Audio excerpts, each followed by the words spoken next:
Oh, you got burning something going. Well, it's letters. Oh, okay, letters.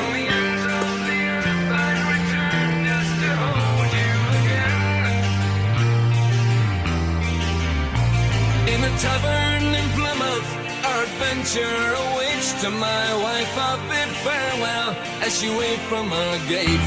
With the voyage at sea destiny, I have date for 8 pieces of silver. I boarded my fate. With 2 years of provisions, from sauerkraut to nails, 9-ton hogsheads of rum and cast them full of ale. We made ship-shape the rigging from crow's nest to keel, and with the weather eye open, Captain Cook set sail. Hang on to the winds and head out to sea. Beyond the horizon, the ends of the earth beckon we. In 3 years of discovering new lands for the crown, 200,000 leagues of boat Cape sailed around. On a mission for the mythical southern continent bound. Well, we searched the world over and it could not be found. In the year 1773, 194 men sailed into history. Crossed the Antarctic Circle, first ever we'd be. Unknown, uncharted waters, first known, ever seen. Hang on for your life, we preach and you see. Onward beyond the horizon, the ends of the earth there they be. From the heavens of lush Polynesia, a dream paradise, to a great barrier reef of impassable ice. Frozen islands, volcanoes 12,000 feet high, rising up one above other and into the distance. And every attempt impenetrable resistance, gigantic glacial mountains lost through the clouds to the sky. There's no way through to go. So, like the edge of a wheel. There's nowhere around to go. So, like the edge of a wheel. At the end of the earth.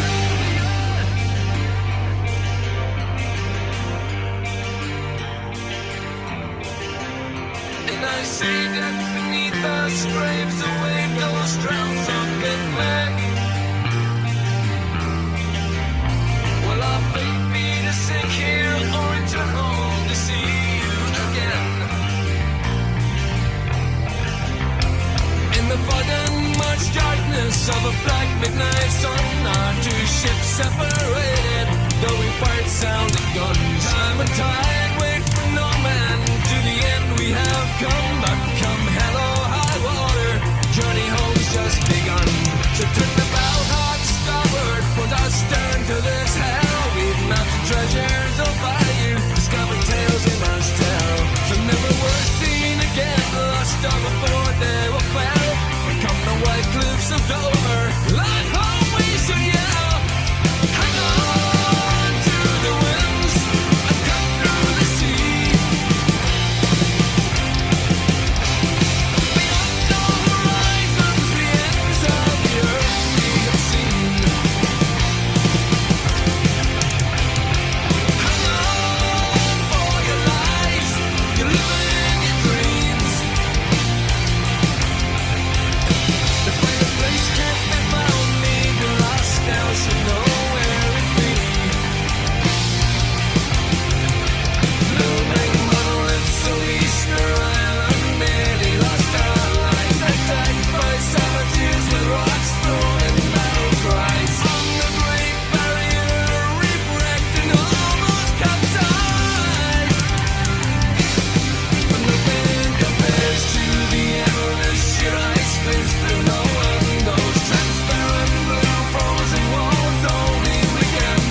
and over there and back we lost many good men.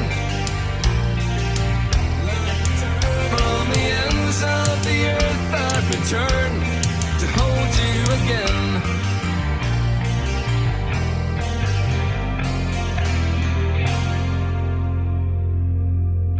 Wow, nice, interesting song. Yes, it is. And by the way, everybody, this is my mother you're talking to. Hey, Roger's mom. Oh, thank you. I like Her my name's son, or love my son. Both. Thanks, Mom. Both. He's all right. Not half bad. Yeah, he's all right. He Yeah. sure is. I, I say it This is about all my D-Man, kids. by the way. This guy next to you is D-Man. How you doing? Pleasure to meet you. I Thank you. introduced it to Justin already. And what happened Okay. to your icon, JJ? Where's it at? You know how a restream is on my end. It's flipping out on me right now. Oh, dang it. Captain JJ. What's happening, D-Man? How we doing? Doing good, man. Living the dream. As long as you're asleep, right? Somebody's dream. Is that what this I don't is? know. It could be. That's a rumor. Mm-hmm. Conspiracy. Oh, no. Not a conspiracy. There's no such thing. Nobody conspires to do anything. I promise you. Yeah, like how it used to take years for conspiracies to finally surface as facts. Now it's like a week or two. Yeah, we get the internet now, dude. Telling you. Right. Doesn't take long. No. I want to So say let hi me- to everybody. Let me ask the big question here. Why bring your mom up? I don't know. I You thought just it'd be think cool. about it, or- I mean, it's cool. Not really. It just kind of happened. She was talking to me, and I was on my channel, and I sent her a link to it. I thought I'd show her around the studio, and then one thing I do, and I said, "Hey, I want to be on later. You want to stop in, see what I do?" And That's here she cool. is. It's awesome, man. Yeah. Too bad I can't make a living at this. YouTube is not going to let me do it. Oh, It'd be nice. We got a JJ for a second. He had his shield up. Now it went green. Look, something's happening. Oh, there it Whoa. goes. Oh, whoa. This is cool. Yeah. Well, I did find a couple of. Remember, Max came on and he tried to debunk one of Taboo's rocket launch videos he disproved curvature with. And I looked at the specs on the camera they use. They use a GoPro lens, but they modified it. And then I looked into the lenses and how you can modify them. And there's not really a way you can really modify it. You could change the lens covering, but the optic in the lens is actually built for a fisheye lens. So they used a modified 9 GoPro lens, and they took a rectilinear lens and put it over the top of it. So it's going to bend elongated horizons. That's what's going to happen. Well, naturally, right off the bat, because I looked this up years ago, the GoPro lens, because there's been people who have been testing it to find out what it does right out of the box, and it naturally distorts. It barrels right off the bat because it's an action camera. So it tries to give you, it's made for like sports people and my bike riders and, hikers and stuff. It's meant to be kind of up close. It's meant to give you a wide, I forget what they call it. Panoramic. It's 180 degree. Yeah. It's made to barrel it slightly to give you more. So when you watch it on a widescreen, it gives you a little bit of a wider width, meaning it gives you kind of the pan to the sides is kind of curved. They have software they include with it that takes that out. So but they didn't use it in that video. The one they actually on their site they didn't. I think they were trying to accentuate the elongated curve with it.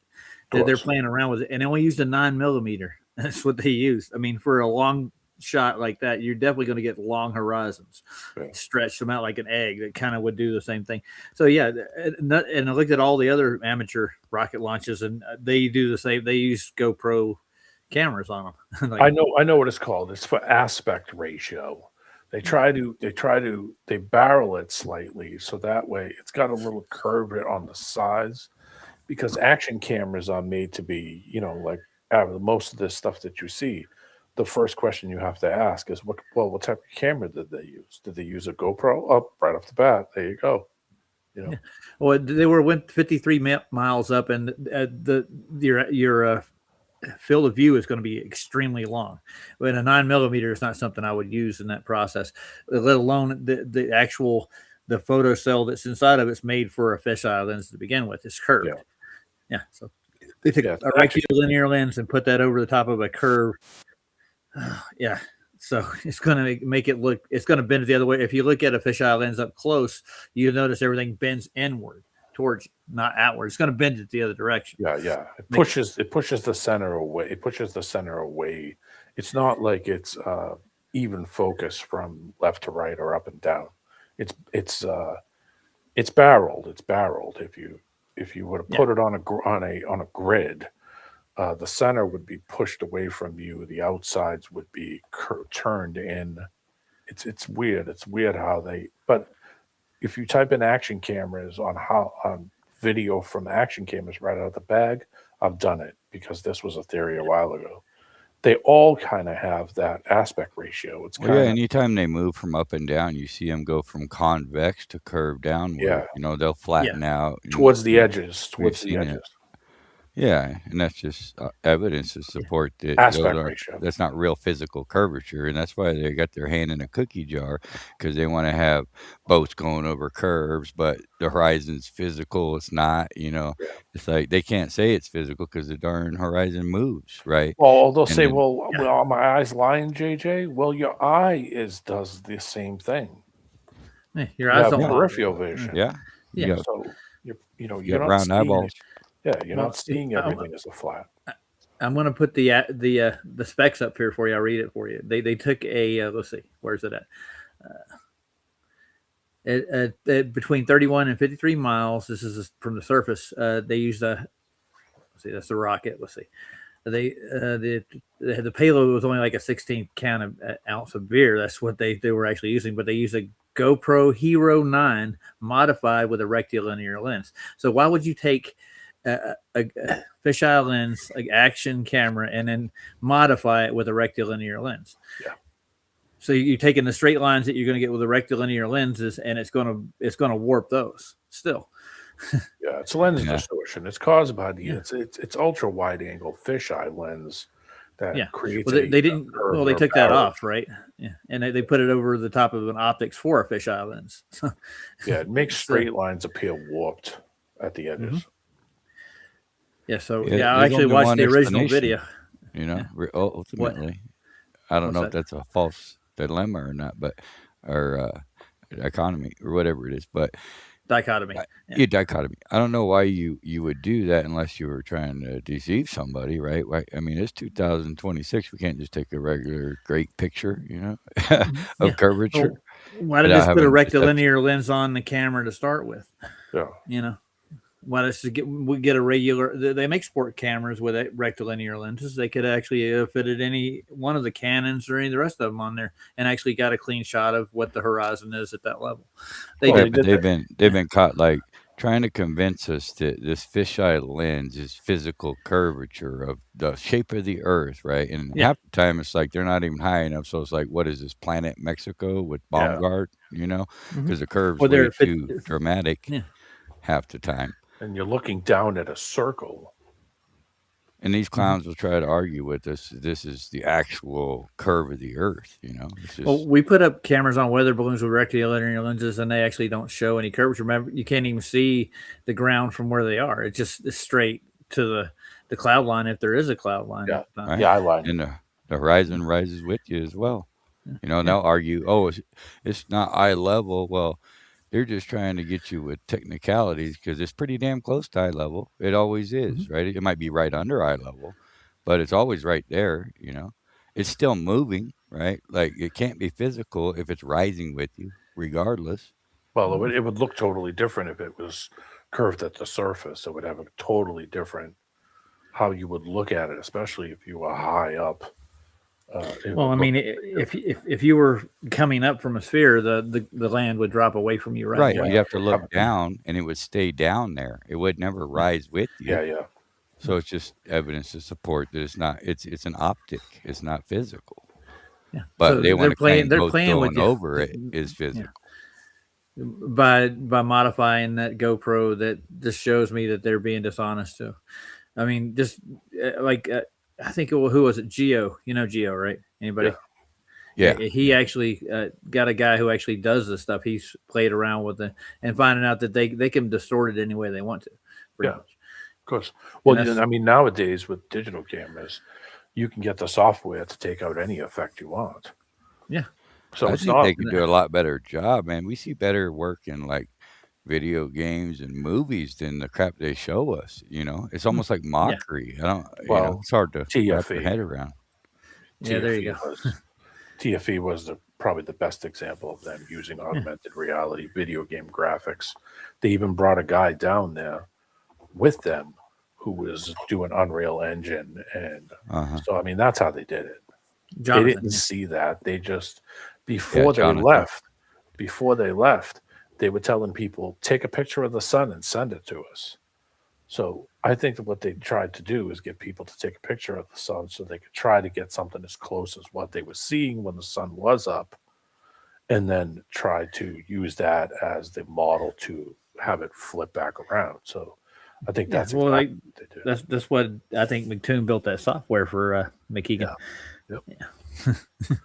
So, Anyway, so we should do one of our own, and I think Carl wanted to put a balloon up where he was, didn't he, with like 4 or 5 cameras on it? Yeah. I wonder how that's going. He said he had one going, so I don't know. And Sandy's coming on right now, I think. Anybody want to go watch her later, or stay here if you want. But I'm going to have her on Monday. She's going to come over. Oh, cool. To this, she's She's going to been present talking about Artemis. Yeah, that's what I'm getting her to present on. I want her to show all her slides she's got on Artemis's debunking Artemis for the most part. That'd be cool. It's laughable, man. There's shit that they expect us to buy, and a lot of people buy it. It's unreal, man. Yeah. So I found this Terry Eicher put a new video out. Me and my mom watched it earlier. Say hi to Mom. Hi, Mom. Hi. You still there? Yeah, I'm still here. Whenever you feel tired, just go to bed. It's late where you are. So Yeah, I think I'm going to be doing that because I'm already not really absorbing anything you guys are saying because I'm tired. So It's okay. that might have I something got to do you. with it. Yeah. It was a pleasure to meet you. Absolutely. Pleasure to meet you too, Have a good night, guys. Joyce. Thank you. Night, Mom. Night. Bye. Bye. That's a pleasure. So I would like to actually take a rectilinear lens and put it on a GoPro and see what it does to it. I want to see that, what happens. Well, then you just squirreled all the questions, Roger. That you were a test tube baby. Yeah, of course. I've read all kinds of shit. Carl's in the audience. There you go. Carl, he's got a link in there too.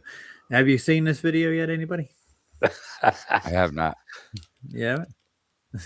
Do I sound okay? I'm not too loud. You're good, dude. You're good. Okay. You're fine. My headset, the other headset died. I don't know what happened to it. The mic just stopped working. So I'm on like an old game headset that I had as like a backup. So it probably sounds a little different. It sounds better. So, cool. Carl says it's going to happen. He's just trying to get this weather balloon up there. Yeah. Nice. Well, this is a good video on rainbows. They sell the kits, anybody can buy one of those. They'll go up to 135,000 feet before they pop. Oh yeah, the balloons. Yeah. They sell it with the electronics and the box so that you can put the cameras in it. And it has a chute that comes out. The balloon pops. It has a chute that it pops off. It's got a GPS tracker in it. Geez, what's that? 20 grand? 30 grand? No, they're like $2,000. You get the big. It's not too bad. I thought of getting one. Yeah, I thought of getting one and not making it go up to the burst point, but kind of pulling the gas back so it doesn't burst and sits up there for a long while until it pops, just from the cold. They sell even crazier ones for $3 and $4 and $5 grand that have a hood that goes over the more balloon. advanced. Yeah, that controls the expansion so that it can stay up there for quite a long time. I think they got better than that. Like some of the stuff I've seen that were advertised that Logical Observations pointed out, they can keep them up there for 4 months at a time in a location. Yeah, that video we were watching where they Yeah. So it doesn't surprise me that they can't. You know, I've said it before because some people seem to keep poking at it about me saying stuff. I don't know why the attention comes to me. I have no clue. I don't know why neither. But you know, like I have no doubt that they can't put something in, you know, in low Earth orbit or, you know, up to whatever a distance is, 200,000. You know, I'm sure that they have shit that can go up pretty high at certain locations. Obviously, not in the south, but I have no doubt that they can't put something up there. I have no doubt that they can't put somebody in a pressurized, you know, cabin or whatever you want to call it. Like I have no doubt that they can do it. I'm sure they probably could. But this whole idea that they're leaving some kind of enclosed system that we're living in, it's not happening. Nah. Not happening. Sandy was saying what there goes up has to must be fall one. down, man. And when you say orbit, it kind of confuses me because I don't know really What an orbit you is. right. Yeah, I mean, I don't think of it as an orbit like it's going around. Like orb is the main word out of that. I'm not seeing it that Yeah. way. I'm seeing it like they could put a balloon up and they could have it just go around in circles in the jet stream, you know, at certain points where they can launch. I mean, I'm sure they could do it. I mean, it's not a problem there, but Yeah. the 'Cause whole lot. I happen to believe is there's like a toroidal magnetic field, so I that's what's causing these jet streams. Is what I don't know shit, but that's what I kind of see in my head, you know. And it's Yeah. like I don't think anything like I think if they send them up there and they're floating with helium, then the ground ain't moving underneath them really most of the time. I don't really think that they're just going to be circling around up there like orbiting. Here's the deal. Take the balloon that you get from the Dollar Tree and just cut a hole in the top of it. And let me know what happens. Yeah. So yeah. that's kind of the idea that their mindset is thinking that is what's happening is that they think that we're on the outside of this dome, whatever the fuck you want to call it, whatever shape shit you want to call it. We're not on the outside surface. We're on the inside. We're an You know, inside. it's not a friggin', it's not a ball. Right. We're simply on No. a plane. But it seems like the sky appears to be spherical. Maybe right? So might all be evidence domed. supports that anyway. Yeah, as maybe far it as might have the a sky. domed ceiling or a pimple, as Saab says, or a blister. I mean, who knows? I don't know, and neither do Yeah. they. They're just Yeah. more believable in the fantasy land shit than than Well, the yeah, average person who says we don't know. that's a great segue into this video. There you go. Nice. Yeah, here we go. The shape You'll of the get it. rainbow. Let's put it to you that way. Yeah, there you go. Yeah. And this is what Terry points out and why you get it. And he'll Yeah, demonstrate. rainbows are evidence to support the dome by all means. Yeah, and that's I mean, what they he's can't pointing. He just open the portal up into nowhere land. It would suck everything right the hell out.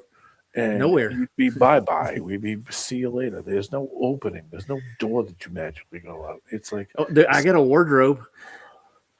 I know, Hold but on, I do. like I'm We saying, can go- cut a hole in the tire and let me know what happens to the pressure. Take that freaking oxygen container and drill the hole in the top of it and let me know what happens with the pressure that's in that container. You're not going to do that. It doesn't work in any scenario that you can come up with, even underwater. Take the sub and just drill one little hole. You know, it's ridiculous. I know. Yeah, pressure And will imagine be gone hit- in no time. Yeah, it's Imagine gone a immediately. micrometeor. Yeah, a violently. micrometeor hitting your space station.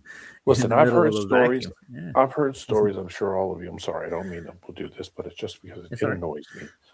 I've heard stories about people getting sucked through spaces that were smaller than the people. Okay, from pressure, meaning the Okay, smaller I the get you. hole, the higher the pressure. The bigger the hole, the lower the pressure, and it lets the air out faster. The idea is that the smaller the hole you drill, the pressure through that hole is intense.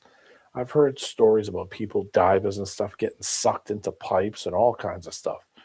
What do you think would happen to the gradient? What do you think would happen to the oxygen? What do you think would happen to everything in this closed system we're in? It's not something that you could just open and close at random, like it's some kind of magical portal to just, we can just go through this. It's like, no, it's closed. Otherwise, you wouldn't have this gradient. You wouldn't have the pressure. You wouldn't be breathing. You'd be dead. We all would be. Everything would be. It's Yeah. not just magically opens up so that you can, stick your freaking space juice out. It just doesn't work. And that's not an opinion; it's a law of nature. Yeah, it's just how everything works. I mean, you could do that test here and just, Right. create the same and say, okay, here, let's take this. What do you call it? Let's put just a pinhole in this balloon and let's see It's what happens. demonstrable. It's Yeah, provable, let's take the testable, let's take the observable. let's take the valve out of the basketball. Let's see what happens. Like, this is just easy shit that you should know by doing test yourself to say, okay, yeah, that doesn't work. What makes you think that this, because it's such a grand size, would not react any different? So we're not on the outside; we're on the inside. There's a difference. Damn right. Go ahead. Yeah. Sorry. Well, I mean, I got a question for Kane right quick. I mean, if you're going to go in this deep into it, I would get a rectilinear camera to begin with a lens on it. But I guess it's. I don't know if you would want to modify a cheap GoPro. I don't know if GoPros are that. How much are an average GoPro? Oh, good $200 one. bucks. Probably $400-500. You get real Cheap ass one for $200-300. Yeah. You get a really good one, probably $500. Like the cream of the crop. I can look it up. Yeah. So the thing is, like, I would get something if the look distances, especially at that height, to get a realistic view of what you're looking at instead of just going cheap like that. But I'm going to go ahead and start this Heck yeah. while he's looking at it. Hold on. What are you saying? Demon? $430, $450. Hero 13. That's the top end. Yeah. Yeah, it's the highest rated one. It's $479, $489 at Best Buy. It's the smallest one too. It's the Hero 13 Black. Well, I'm not going to go get one. I think I'll just stick with the. That's to my camera phone. Yeah, just get one of those eBay My eyeballs. for $70 and throw it up there and use some software and correct the the correct distortion. it. Yeah. That's all. Yeah. Makes sense. All right. So we should take corrective software to all their footage. Yeah. Absolutely. Well, here's Terry Eicher again. I think you'll get a kick out of this, guys.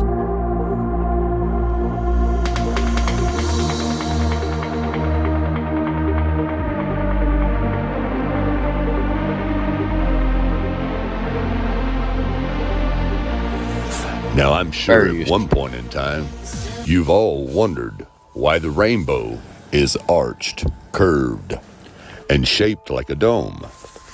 So, what I'm going to be showing you is how that rainbow is formed, what causes it to appear, and what causes the double rainbow to appear. Now, science will tell you that a rainbow is caused by sunlight and atmospheric conditions. Light enters a water droplet, slowing down and bending as it goes from air to denser water. The light reflects off the inside of the droplet, separating into its component wavelengths or colors. When light exits the droplet, it makes a rainbow. Now, for the most part, that's true, but what they're not telling you is that the raindrops are only there to work as a screen to capture what's being projected. Now, in order to understand this, you have to be able to understand what refraction is. Refraction, deflection from a straight path undergone by a light ray or energy wave and passing obliquely from one medium, such as air, into another, such as glass, in which its velocity is different.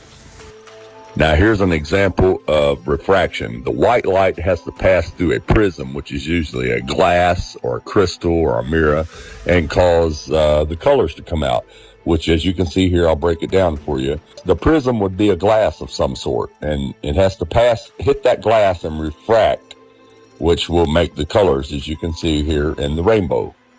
Okay, now that you understand what refraction is, I'm going to show you how this rainbow is formed. Now, what you got to tell yourself is, and we all know this, we've never seen a straight rainbow. We've never seen a vertical rainbow, a horizontal rainbow, or a diagonally shaped rainbow. It's always in the shape of an arch, a dome. So here's what you have to remember. The white light is reflecting through a prism, which has to be glass, something of a glass form. So whatever that sunlight is hitting, when you see that rainbow, Reflective. it's the shape of the prism that it's hitting, which is the glass firmament, the glass dome. That's why it's shaped the way it is. Now, remembering if you believe what science says, that the sunlight is refracting through the water droplets in the sky, well, the whole sky is covered with rain, not just one spot in an arch. The whole sky is covered in rain. So if you was to believe what science is saying, the sky would look like this. That would be the rainbow if we was to believe that it was refracting through all the little water drops. It would not make an arched rainbow like this right here. This is in the shape of the prism that the light is refracting from, which is the firmament, the dome. Now, the rainbow is always there. You just cannot see it unless it rains. The raindrops act as a screen, like if you were projecting a movie. The movie could be playing through the projector all day, but if it doesn't have a screen to reflect off of, you can't see it. But what you have to realize is the rainbow is always there. Like right here, check this out. There's always a rainbow out here. Now, if I take this water hose and I turn it on a mist, that mist makes a screen of water across the air. Yep. And it shows the rainbow, the reflection. Notice even right here where I'm at, it's still shaped like a dome. It's rounded because that's the shape of the prism that the sun is reflecting off of to give us this rainbow. It's really, really simple. Now, I want to pause this just for a second so you can see right here. See this white mist of water? And then you see the refracted colors in the mist of the same body of water right here. So why is this mist of the water white and this mist of the water refracting the colors? If we go by science's explanation, all these water droplets should be refracting color. It can't just choose which water droplets it's going to refract color through and be in the shape of an arch. It's a bunch of bull crap. It's refraction from the sun reflecting off of the firmament. And like I said, it's in 3D also. You know, no matter which way you turn, that rainbow's always there as long as you got that mist of water to give you your screen. So, are you with me so far? And if you are, now I'm going to take you deeper into the rabbit hole. Okay, here we have a rainbow over the ocean. Now, what I want you to pay attention to is the reflection of the rainbow over the water. Notice how the colors are inverted, which means reversed, backwards. Notice how the colors go backwards from the original rainbow on its reflection in the water. So we know in our simple common sense that that's a reflection of the rainbow, so it automatically reverses the colors. Okay, now that you understand that, look at the double rainbow. Look at the rainbow on the outside of the original rainbow. Notice how the colors are reversed, just like they were when you seen the rainbow over water. That's because the firmament is the glass prism showing the reflection of the original rainbow. That's why the colors are backwards. Now, as you can see here, I've made a rainbow of colors on a piece of paper, but I'm showing you how the colors invert, how they reverse when I hold it in front of a mirror. And speaking of mirror, what did Job say in Job 37:18 about the sky being a mirror? Hast thou with him spread out the sky, which is strong and as a molten looking glass? Now, what does a molten looking glass mean in the Bible? A molten looking glass refers primarily to a biblical metaphor. Job 37:18 describing the sky as a solid, polished metal mirror. Imagine that. Now back to the double rainbow. Therefore, proving, just like you've seen over water, when those colors are reversed, that's the reflection of the rainbow in the firmament above. Now, if we look up how to make a rainbow inside, here's what it tells us. We need a flashlight, a mirror, a pan of water, a seed. I think we've all seen that, haven't we? Yeah. How to make a rainbow inside. I think I've seen him do this many times. This is like a repeat of his video that he put out 2 years ago. Yeah. He just redid it again. He's updated it. It's amazing video though. It's absolutely facts, man. It's good stuff. It's not facts, it's opinions. No, how so? Because if you go up with those rainbows are round. he says, "Oh, you've never seen them straight, long, square, or whatever." But go up with a drone and look at it. You've seen the videos of the round rainbows. Let's see it. Yeah, but Haven't seen that's from above. That's the above look at it. You're just looking at the effects That's of the light from complete above. look at it, because you can't see the whole picture of it, because it's like a filament that's coming down and it's just half there. If you raise up, it turns into a circle. Yeah, but you're looking down on that circle. Yeah. Yeah. You see a circle. No, it completes the circle. Guys, the ground? skydivers see it all the time. See it. Let's throw it up. I want to see it. Yeah, go ahead. Grab it. Just put up observing round rainbows on anywhere on YouTube. They're all over the place. Come on, they've been around. We talked about this in 2017 at the nauseam. fact that it's FPV already Angel there. covers that all the time. Yeah. About the fact Pardon me? that it's already there. FPV Angel covers that all the time. Yeah, they're round. You want to sit there and make it go to be, what's that called when you try to get something to prove your theory? You want it so bad you make it fit your theory. No, you're mad about the firmament. I get it, dude. Yeah. The fallacy. About the what? You're mad about the firmament. You don't believe in the firmament. We know. No, I didn't say I don't believe in firmament. I just saying it's not. He talks to as it's a fact, and it's not a fact. Just like JJ said, it's a fact. It's not a fact. Some of it is. I mean, there's. Well, what's a fact? Like the rainbow's already there. Like it just needs a background for starters. Needs right? the moisture. Yeah, and it's not like, I love the fact that he said about it's not rainbows or raindrops reflecting it, because you'd see rainbows all scattered everywhere because the whole sky's the rain. Why would it just pick which raindrops to use to make a rainbow? I love that. That's facts. That's on a pre-assumption that he believes that the firmament is causing. That's a pre-assumption. Well, I'm not talking about whether it's firmament or not. I'm just saying that in itself, that's a It's fact. reflected. It's a reflected. It's not coming from what they're saying. The main thing. And so it's gonna come from what he's saying, that it's coming from a firmament. I mean, Right. that's just going from one BS to another BS. I'm just saying it's not coming from it's a false dichotomy. Like, you know what I'm saying? Now let's take a look at this. We'll see what they're talking about with a 360 rainbow with the skydivers. This is a prime example. Now look at the rainbow from what they're looking at. They're looking straight down onto the rainbow. That's a GoPro. See how it's distorted? Yeah. Mm-hmm. See the circle? But that's coming from above, dude. That's because you're at ground level. Your perspective, you can't see that. You have to raise above That's just the angle where you're looking at. So, like, if you're looking at straight to the horizon, seeing a rainbow, you're seeing it come from the side. What they're looking at the moisture from the air, from the light coming from above. It's projected down. Oh, so now the firmament's a circle. The firmament is a circle, dude. According to the Bible, if you ever read it, dude, I'm telling you right now. Your position. Yeah. Stand on the ground and it's half a circle. Yeah.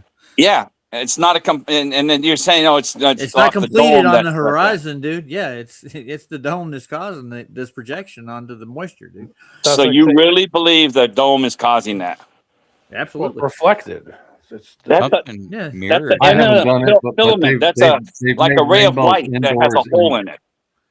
In warehouses, and they had to put mirrors on the ceiling to get it to work, to show up at all. You have to have a reflection, obviously. You have to have a mirror involved.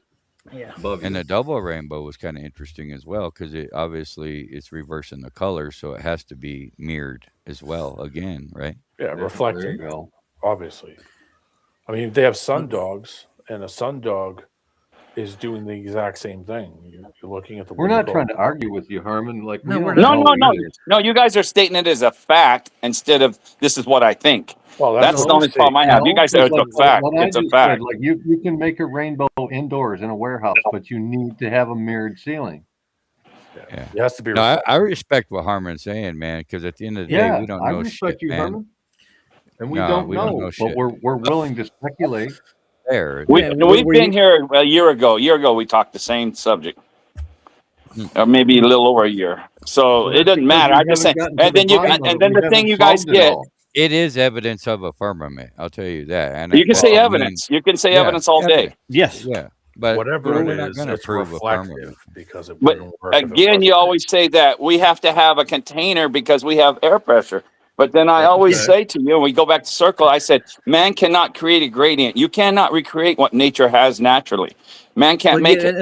In order to have nature to begin with, you have to have containment, Harmon. Where are you telling nature what it has to have? Because it's the laws of nature. It's the natural laws of gases. Have you ever looked at the thermal law? That's man's written law. It's not nature. Well, there's laws of there's nature laws that of exist nature before, you know. Yeah. It doesn't matter what man says. Everything is makes the law. You're living in what it is. That's your the body's law of nature. You agree? We agree that the air gets thinner as it goes up. But we haven't been up so high. You've only been up so, and they're lying about how high they go. You know that already, Harmon.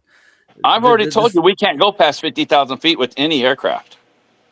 Yeah, the whole point is that, like, if we could get higher, we could actually determine this on our own. And even their missiles are claiming they're shooting at the firmament. I don't think they get that high and explode. If that they and from what they did with Operation Fishbowl to Dominic and all that stuff, they're hitting something. It obviously triggered the mechanism before it got too hot to begin with. Are you sure about that number, Harmon? 50,000? No, I thought it was 70,000.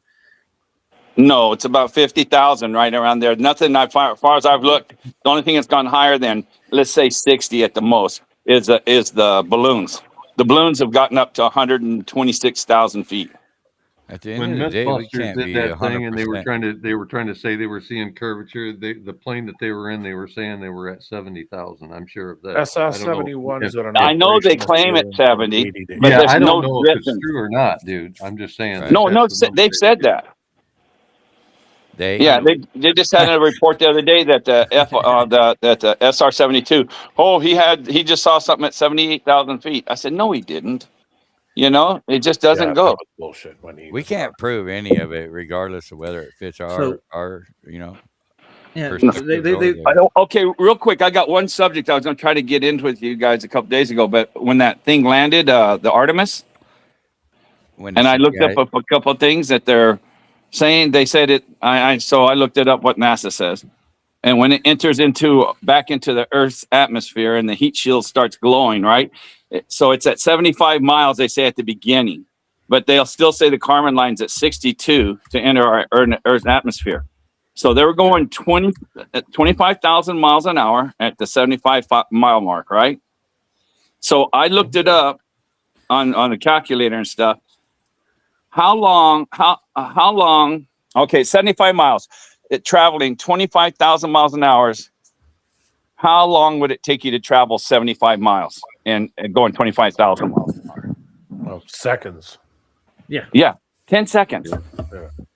10 seconds. How long did it take them? 2 days? 6 minutes. No, to land, it took 13 minutes or something to get down.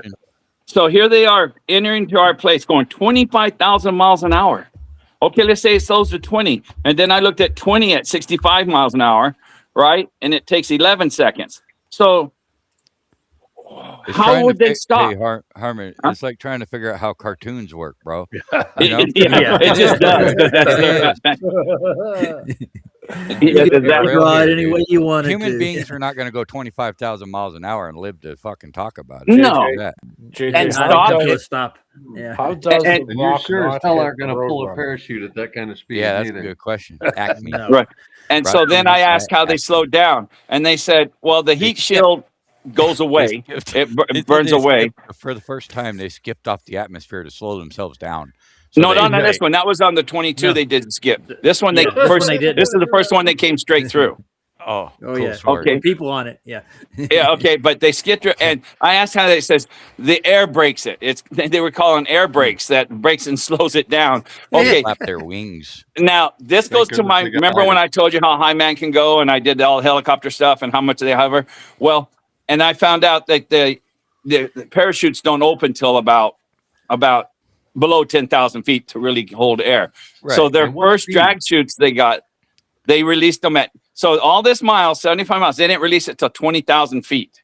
So when you saw those drag chutes, that was at 20,000 feet. Yeah. And then there's two stories. One that they opened the main chutes at 8,000 feet. And then the other one was, there's two stories out there from NASA at 5,400 feet. at going 300 miles an hour when they opened up those chutes at that. Yeah, try These that same trick. people told us they parachuted on Mars. Right. Okay. Same people. Mm-hmm.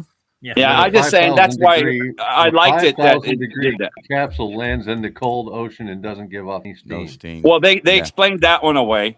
They said the heat shield, when it comes through, it serves its purpose. It erodes and it goes away, so it's not hot anymore. It's biodegradable. Oh, perfect. Instantly. Yeah. So the heat shield just goes away. Of course, yes. And then the air slows us down the rest away. Anyway, I just thought that's so smart.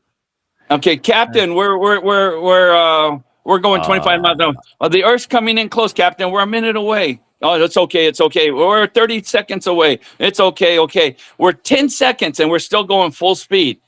Okay, we'll start putting the brakes on now at 25. That's what you have to believe. No, I don't believe that at all. And come over here Monday night. I'm going to have Sandy come over do a presentation on Artemis. She's got some real good points she did on her stream the other night. Yeah, like the actual heat signature of the capsule, what it do when it hit the water. We got no steam. The temperature of the actual capsule was so hot it would evaporate anything. Isn't that thing made out of aluminum? Oh, Plus, yeah, if we cook everything inside, aluminum dude, is a natural. they'd all be boiled eggs, dude. It's made out of CGI pixel. Yeah, who was it? D-Man or JJ just said it's cartoons. They can make it do whatever they want. Yeah. JJ. Yeah, man. Yeah, it is. It's a cartoon. I said that's what I've told people when I get into them talking when they bring it. I said I'd rather believe in the Spider-Man or Superman comics. They're more real. Yeah, Santa Claus, brother. Okay, so I just want to touch back on the rainbows for a minute. Okay, I apologize. I didn't mean to change it.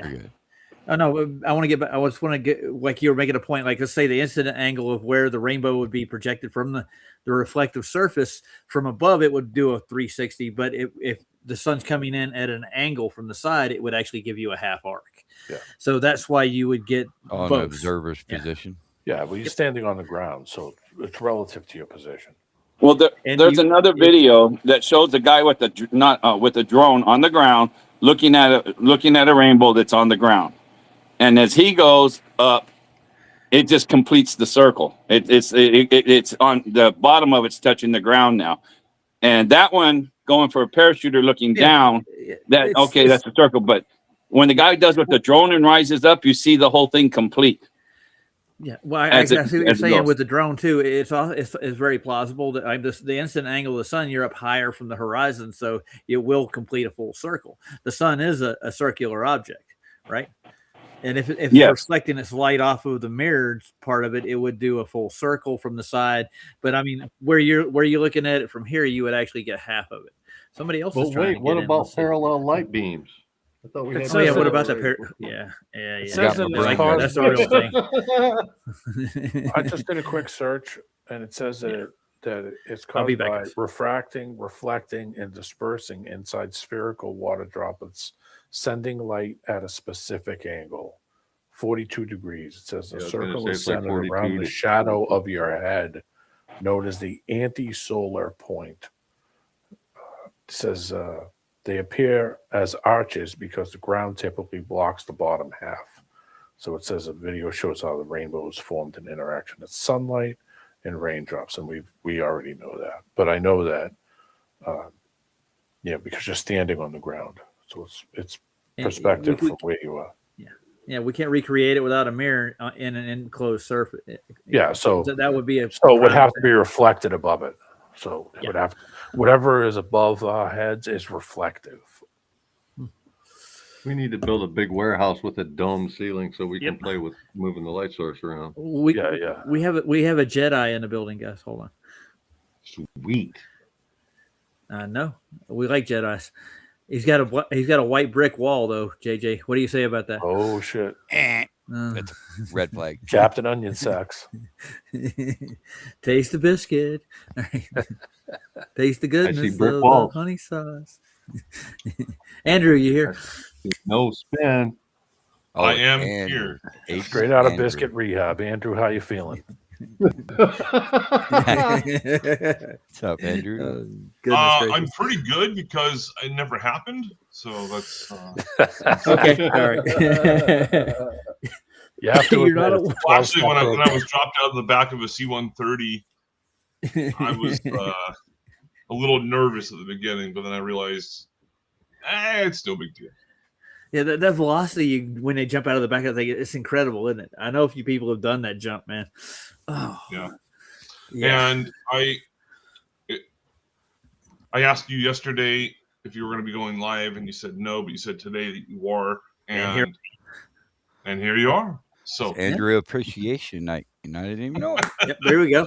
I'm a fucking Jedi. You better. I'd get a second opinion on that part. Andrew. What is a Jedi, Andrew? Let's hear your definition.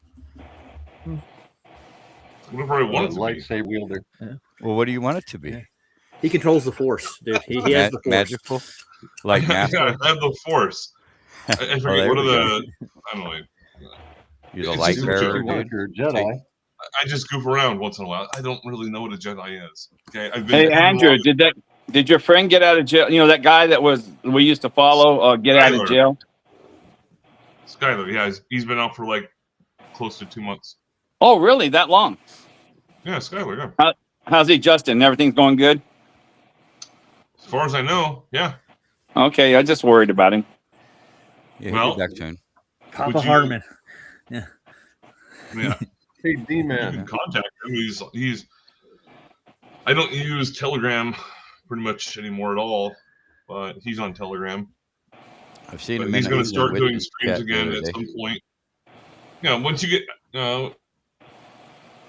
3 years in the penitentiary, kind of hard to adjust. Yeah. I guess. Well, yeah, it takes adjustment when he has 30 days in a hole. Family. I bet he had to read a lot, though. He had to learn. I would think he took a lot. The way he is, he had read a lot of books while he was in there. I sent him around 30 books. So, yeah. Ooh. He read a lot of fucking books. Sure, it wasn't 33, Andrew? I don't think it could have been. Okay. Nobody's counting. That's funny. JJ.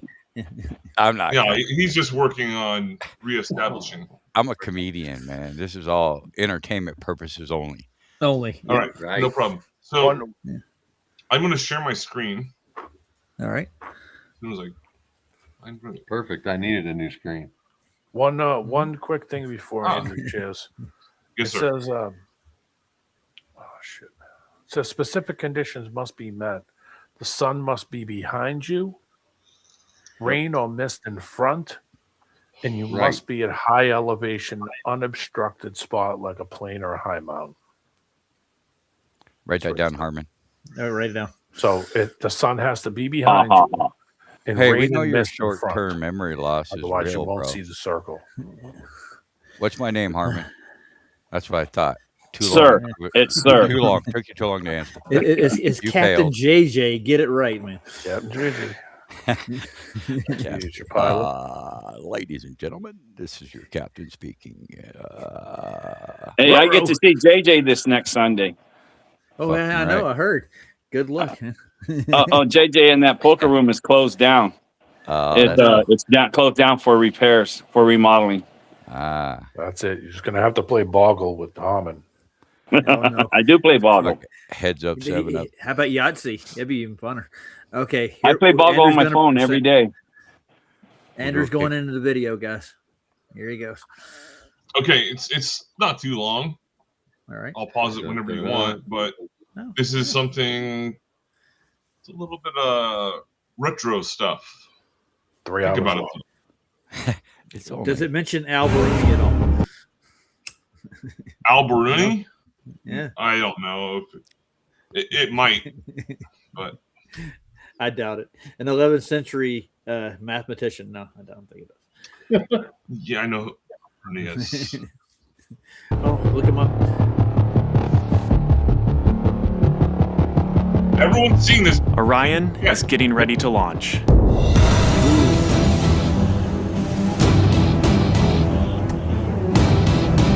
You know it's legit by the music. Damn straight. Oh yeah, the music. Dun, dun, dun, dun, dun. My name is Kelly Smith, and I work on navigation and guidance for Orion. Orion is NASA's next-generation spacecraft. Built with versatility in mind, it can take astronauts deeper into space than we've ever gone before, to an asteroid or even onto Mars. For these missions, Orion has to be one tough spacecraft, withstanding high speeds, searing temperatures, and extreme radiation. Before we can send astronauts into space on Orion, we have to test all of its systems. And there's only one way to know if we got it right. Fly it in space. For Orion's first flight, no astronauts will be aboard. The spacecraft is loaded with sensors to record and measure all aspects of the flight in every detail. It all begins with launch aboard a Delta IV Heavy rocket. Big ass balloon. It's floating.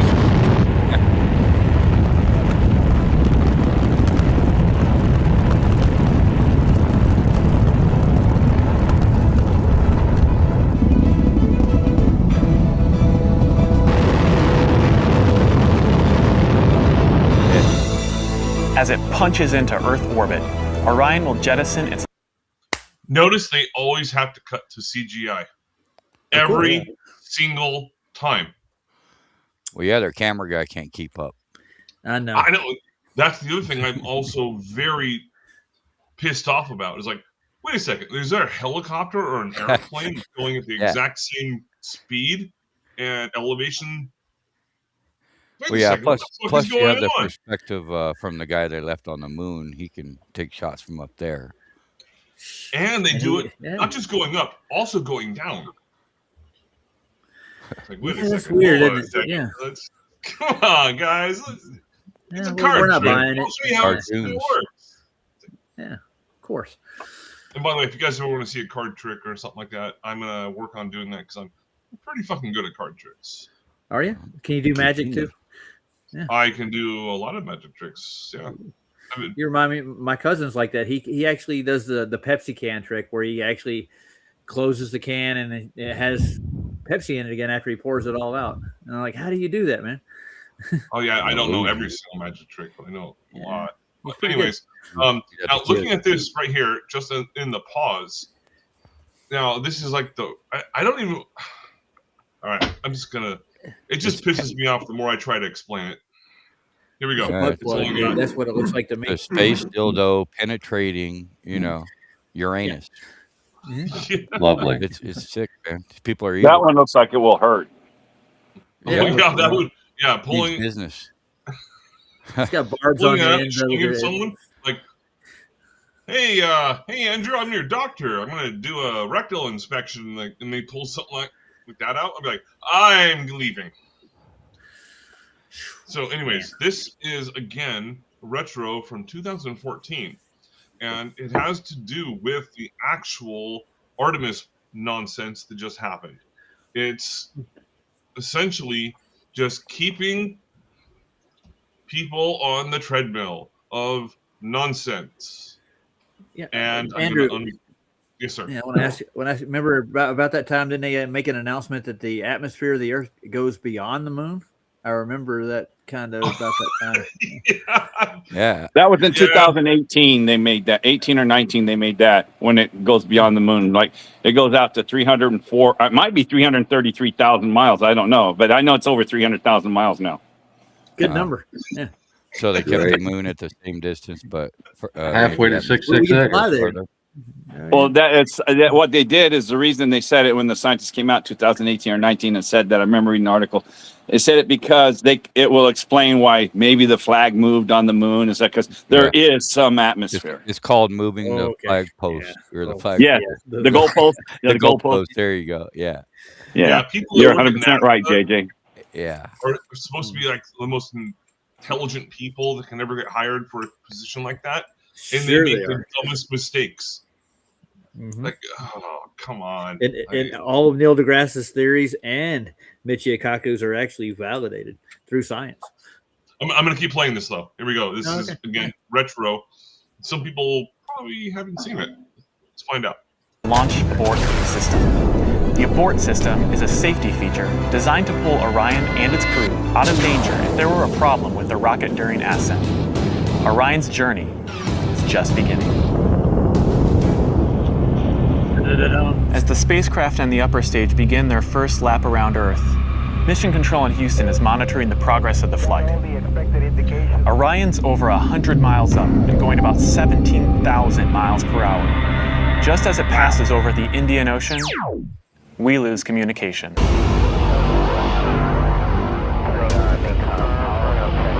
Andrew, hold on a second. This is expected.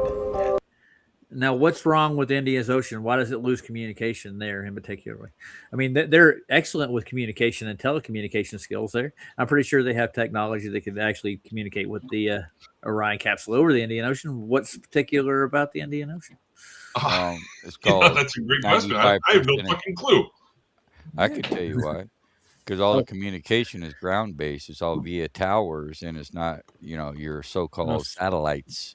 I get you. They don't have them hovering over that area, so that's why you lose connection. This makes the story more interesting. As far as I know, according to my military background, there's a location in the middle of the Indian Ocean known as Diego Garcia, and that is an island about the size of Maui. It's a real small island, and they have a military airfield there, radio communication towers.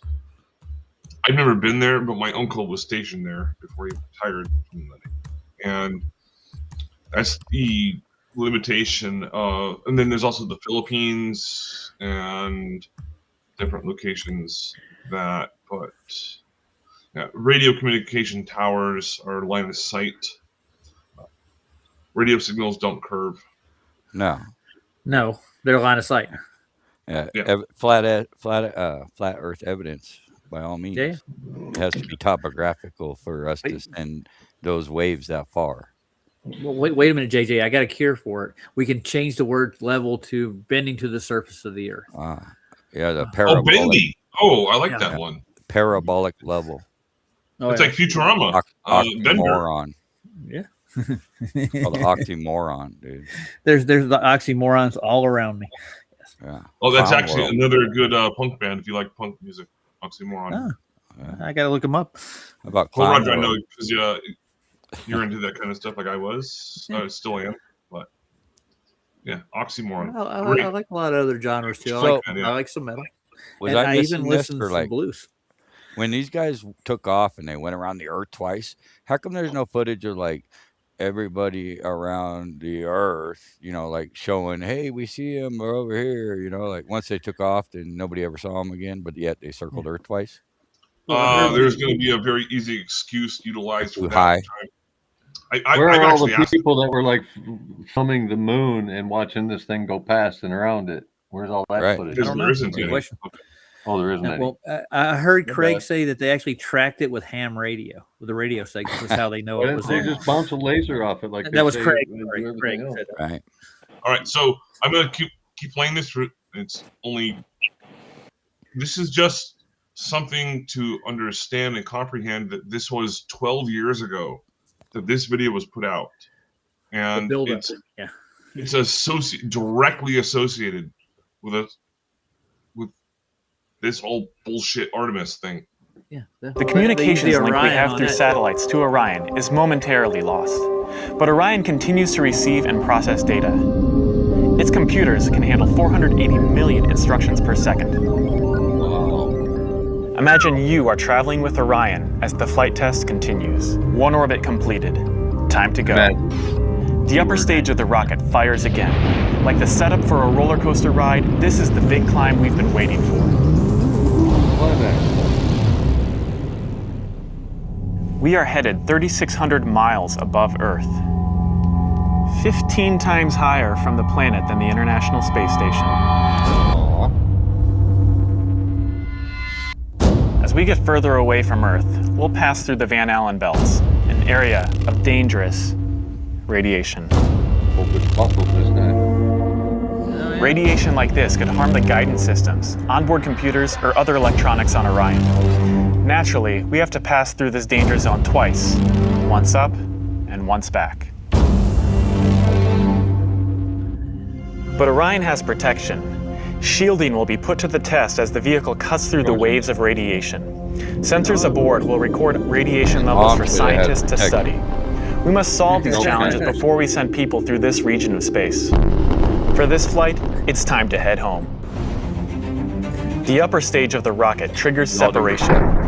Orion's jets fire to turn it into the proper position to re-enter Earth's atmosphere. No matter what happens now, we're coming in. 75 miles above Earth, the spacecraft enters the atmosphere. Things happen quickly. We're now traveling more than 20,000 miles per hour. Air particles pushed out of the way heat up. An envelope of hot plasma surrounds the vehicle as it plummets towards Earth. The plasma reaches temperatures of 4,000 degrees Fahrenheit, almost twice as hot as molten lava. This may be the most dangerous part of the flight. Mission Control is monitoring all... Andrew, hold on. No. Yes, sir. Molten lava and aluminum mixed. I mean, twice as hot as... I mean, what would happen if... Pretty good aluminum. It's a vapor. That's all that would happen. This is all possible because and like monitoring it. That's all right. Like I said, it's only 10 seconds from hitting the Earth.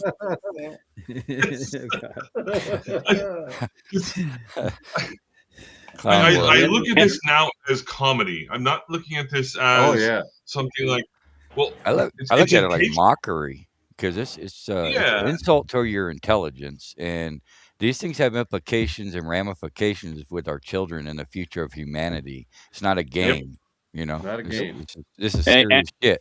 But they treat us like children by playing with toys. How about let's have an adult conversation about traveling to space instead of treating us like 5-year-olds? Yeah. How about that? It's an adult thing. It's not for the kids. Yeah, I got another announcement to make right quick. By the way, Craig is now a jet engineer. He's worked on jet engines and he understands how jet propulsion works. He made this announcement too. Really? I tell you, he's been a nuclear engineer on the sub. He's also been a radar man, and now he's worked on jet propulsion systems. He cleans tools. If you know what I mean. Well, he knows that airliners aren't full of fuel. Then. So, Andrew, did you hear me when I said earlier that when they enter the Earth's atmosphere at 25,000 miles an hour, that it's 10 seconds from impact to 25,000 miles an hour? Did you hear me talk about that before you got on? Yes, I did. Okay. That's all I just want to make sure. So I got a question. How fast does Santa travel? I don't know, man. Way faster. He's got to get down every chimney, dude. Yeah, there's basically an actual Santa tracker. Same equivalence, right? Like entertaining that they're traveling. If I may, I just want to get like through this retro video, and then right. But see how this shit's based off of 100% fallacies, right? Like he's telling you like these are facts. Like we got to do this, we got to do that. Van Allen belt this, and we got to come through it twice. And I don't think the Van Allen belt exists. Well, yeah, we don't. These guys are compulsive liars, right? But I mean, it's information to know your enemy by all means. Don't get me wrong. They always slip the word imagine in there for you too. Yeah, imagine you flying with the Orion. Imagine you having a slowdown. Imagine you on this flight. Imagine this isn't real and that we're all just in a simulation. Imagine. Yeah. All right, so here we go. That's it. The data from the spacecraft, and then we lose communication again. No data can penetrate the plasma. Orion is on its own. Orion is inside a fireball. Onboard systems ignite jets to keep the ship pointed correctly, so the specially constructed heat shield takes the full brunt of the inferno. This is the largest heat shield of its kind ever made. Orion's computers command the spacecraft to bank like an airplane, keeping a precise path to the landing site. Even though we've slowed from 20,000 miles per hour to about 300 miles per hour, hold on. We're still traveling amazingly. What are they using to steer this thing with? How are they steering it like a jet? What's the propulsion pushing it? Giant ducks strapped to the back. Magic. Oh, okay. Just like Santa. Okay. They're monitoring they don't have any problems. It goes right every time, dude. That's what does it. They know exactly what they're going to encounter, and they're ready for it. You can tell very obviously. I just paused it. You can tell that there's layers to this. Yeah, well, it's cartoons, bro. But besides that, dude, it's like a raindrop shape, dude. So raindrops don't fall with the point down. So, duh. You know? Yeah, okay. Guys, it's like a raindrop. Wake up, guys. You know, I did recall what they told me about Santa's speed. He does it at a blink of an eye. Hey, Oh, yeah, dude. all right. Teleportation, probably. Yeah. Man, So- it sure don't seem that fast when he's on the radar, though. It's weird. I know. Don't add up. One thing I would recommend for everyone to do is to take a course or just get Photoshop or some sort of a similar program, and then from like Blender, even these are all open source programs. There's free online courses for it, and figure out how exactly you can do it with your eyeball. How can you distinguish this, which is obviously CGI from 12 years ago? No course needed. Yeah, no course needed. But when you have a more trained eye, you'll be able to figure it out easier. I think it's real easy, man. I think more and more people are waking up to it too, because it's almost mockery. Like they want us to know they do better in some of the games and shit than they do on this crap. You know. That's I'm going to give you one hint right here. Okay, and then I'm going to keep playing it. All right. So this alleged Orion, whatever the fuck it is, the sharp edges around the obstacle, this thing, the circle. Yes, sir. Sharp edges is a clear. It's because it was cropped and added in, and then they had deletions removed. Yeah, I get you. Yeah, we're going to be going over that with Sandy on Monday, so you should come over and watch that too. Yeah. And it's quite obviously they have an easy out here because I don't think they're trying to present this as being real, like actual. You know, It's it's just trying to show you an example of what it's happening. Well, some people think it was. Well, yeah, what space really looks like. Watch the movie Gravity. They nailed it in that movie. Like if space was real, that's probably what it would be like. Right. Yeah, that's one of the best ones I've seen. In reality, we get cartoons, but the movies they make it look pretty real. They actually show you Gravity. Just go on YouTube, Gravity, like behind the scenes, how they show you how it was actually filmed. Yeah, and I beta tested Eve. Yeah, I gotta watch that online. All right, I'm gonna keep sharing this. All right, go for it. Fast. We must slow down to safely land in the ocean. Luckily, we have parachutes. Specially designed for Orion, the parachutes help us hit the brakes, but not too quickly. One day people will be aboard, so deceleration must happen in stages to keep things comfortable for the crew. The forward bay cover jettisons.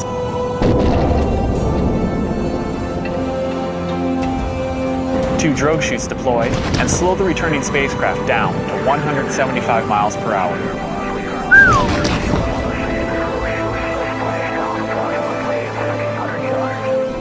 Then, the three main parachutes open.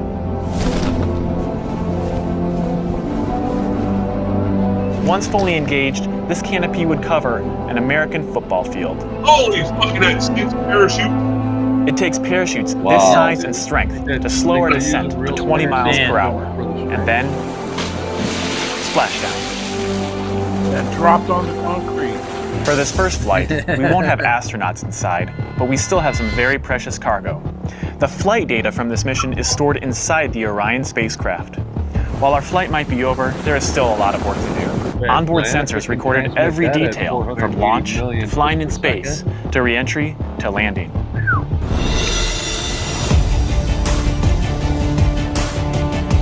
That data should be all at mission headquarters, right?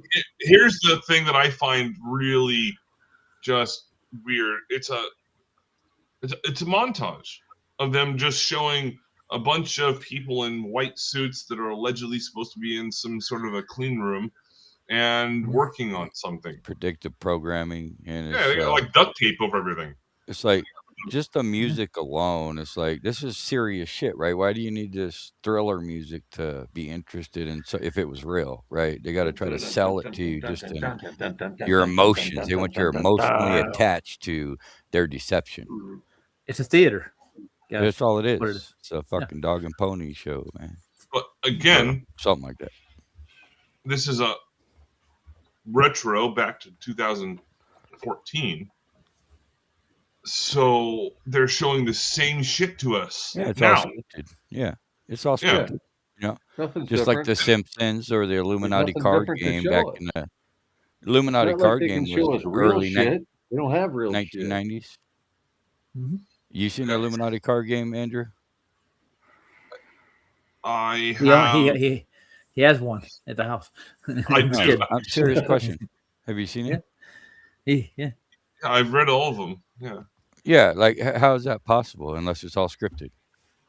They got a bullet whizzing by Trump's ear, and he's saying enough's enough. What? That was staged.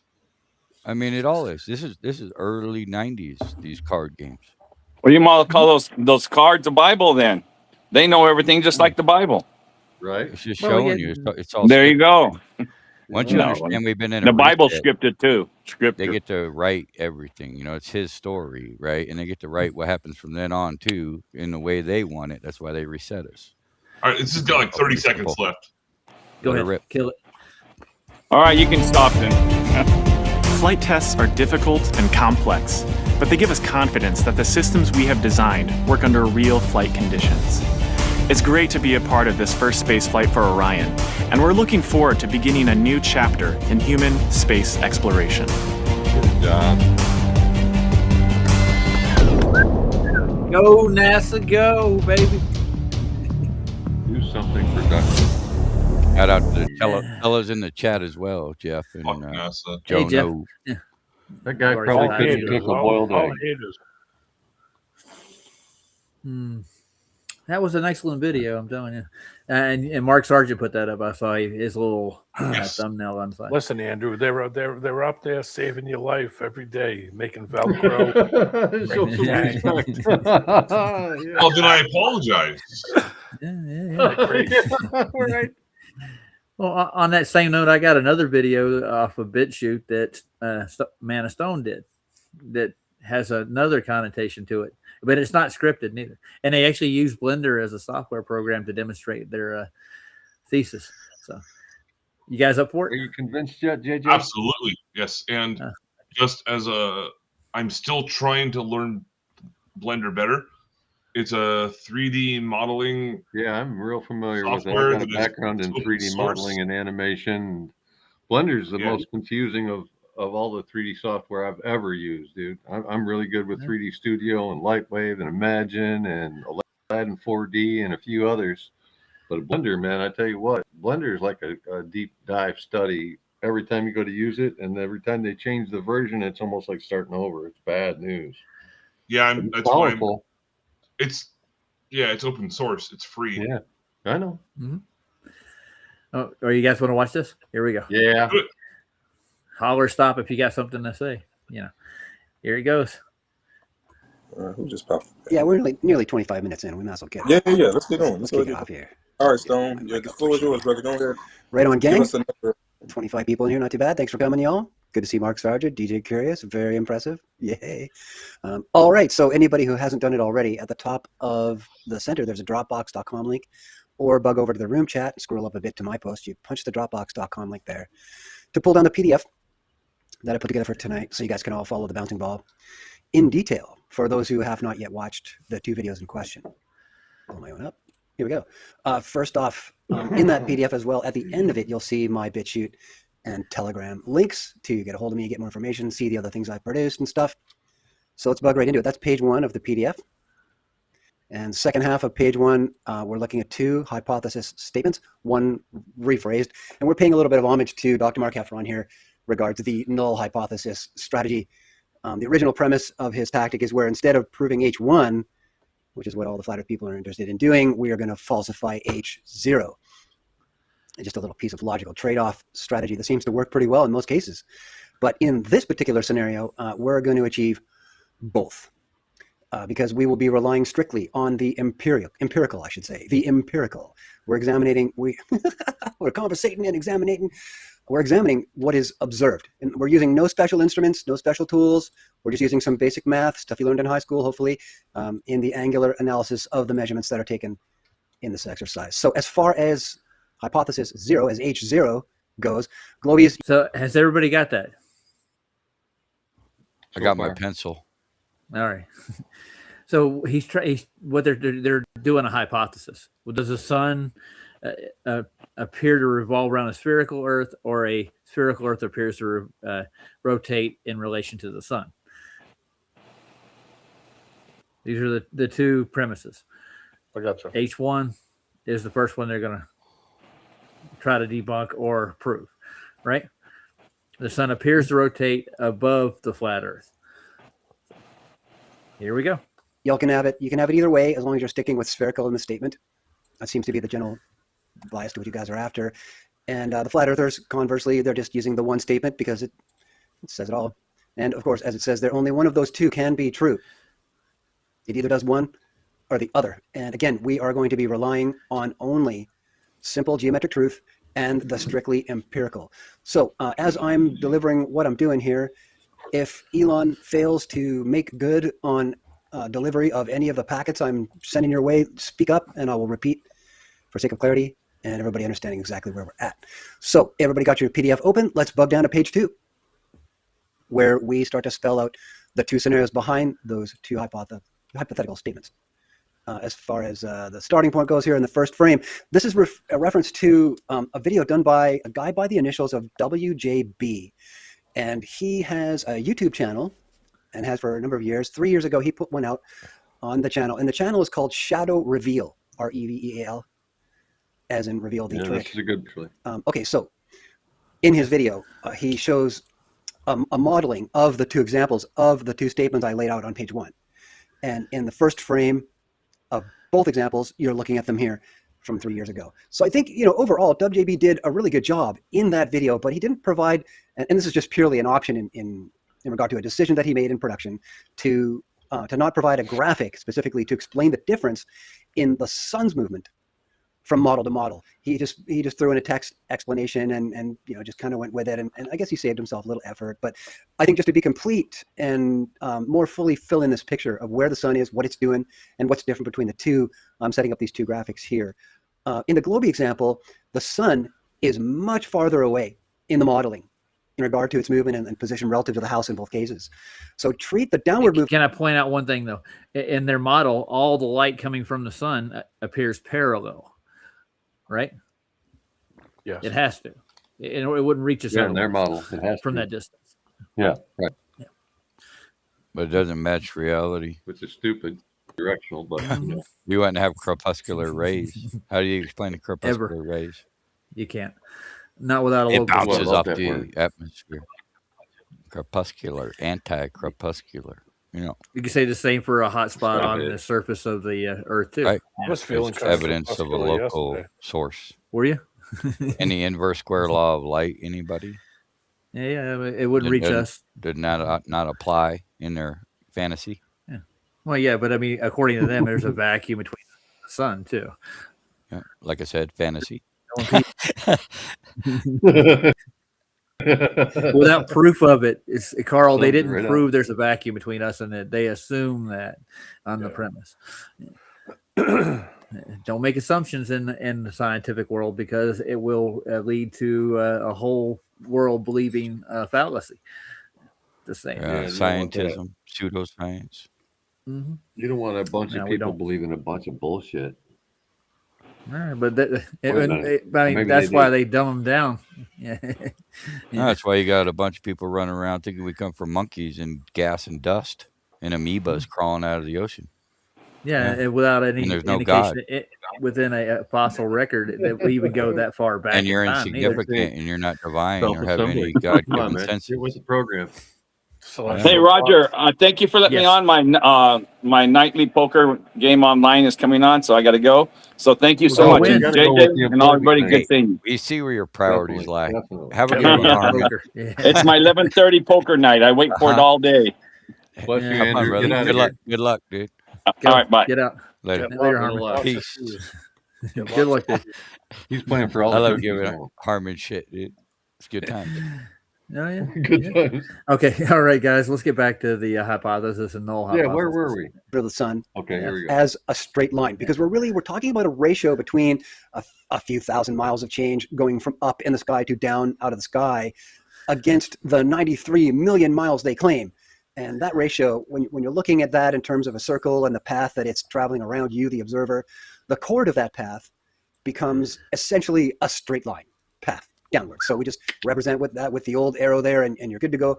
Also notice the difference in brightness of illumination of the scene, one frame to the other. And that, of course, is here, as we're seeing, due to the difference in the sun's proximity, one to the other. I added 4 thin lines, 2 in each drawing that you're seeing here, and that is to show the sun's apparent location through parallax.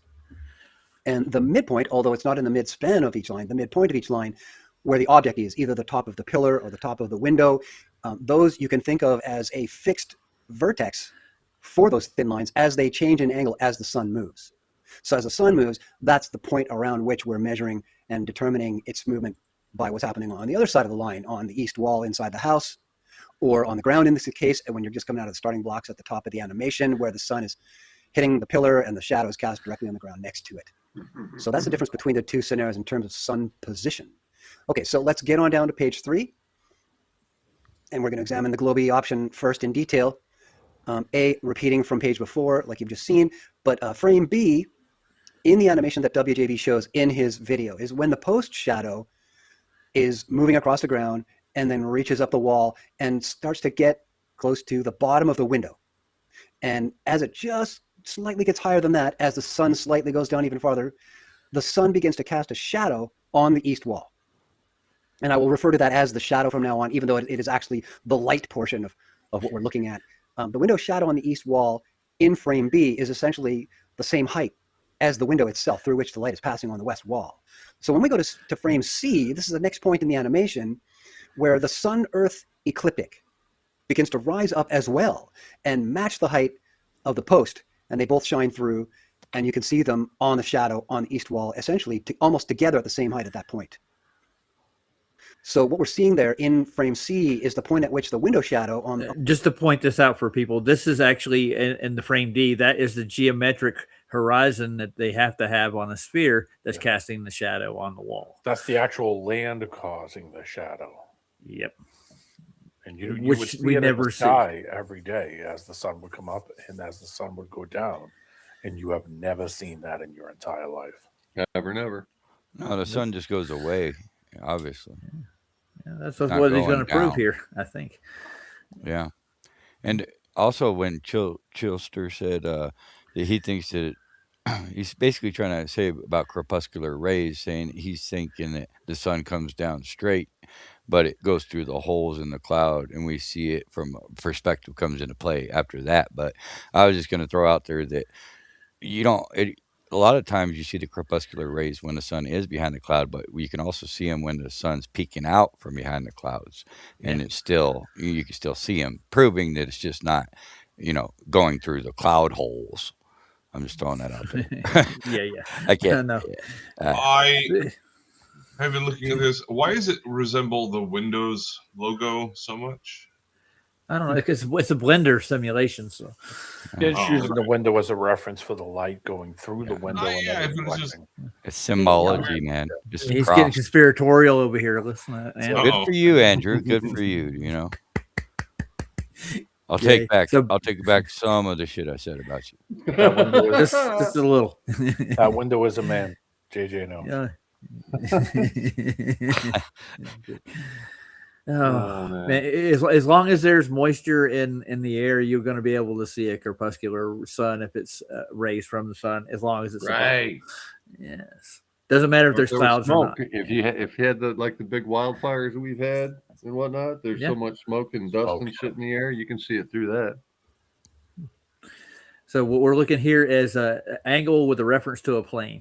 That's a flat Earth measurement. I'm just saying. Okay. Anyways. What they call that shit? The Sahara sand and all that shit blowing all the way over here. Oh, I remember that. Yeah. Yeah. They had fires in Canada a while ago, and we were getting tons of smoke from north of me. And it's all I smelled for like 4 days. It was just smelled like somebody had like a stogie lit the whole time. It's horrible. I hate that smell. All right. Let's get back to her. Ready, guys? We'll hop through this quick. We'll make it fast. On the east wall is now higher than the actual wall, or actual window, I should say, on the west side of that house. So when we get to frame D, this is where the Sun-Earth ecliptic overtakes the post height, along with the height of the window itself. And they continue on up the wall, the east wall, and all movements of shadows on the east wall at this point are moving up at an unchanging proportional rate relative to the rate at which the sun is going down past the horizon in the Globey model. The final note here to take note of is that the brightness contrast between very lit and very dark areas, as in the things the sun is hitting or not hitting, there's very high contrast here between the two. Those are the particulars and what you should notice about what's being represented in the Globey model in the scenario. So scroll down to page 4 and we'll see the contrast for H1, particularly starting with frame B, when the post shadow begins to climb the wall. So even now, at this point in frame B, the house itself is not so brightly lit as it is at the starting point. And the window shadow is still approaching the vertical height of the window, as in the one on the east that's moving up the wall is slowly approaching the same height as the opening on the west wall. So in frame C, when the post shadow begins to come to a complete stop, all the ambient light is still getting darker, and the shadow on the east wall approaches but never meets the same vertical height as the window itself. I find that critical in the difference and noticing the difference between the two. So when we get to frame D, the lit part of the wall should actually be a little darker, and is a little darker, closer to the ambient brightness of everything that's around it, because, you know, sun's going away. So the post shadow at this point has pretty much stopped as the wall shadow fades out to zero contrast with the ambient light around it, which is also darkening, because, you know, this is what we call the sun, quote, going down. But in truth here, by empirical observation, which we'll see, the sun is actually just getting farther away.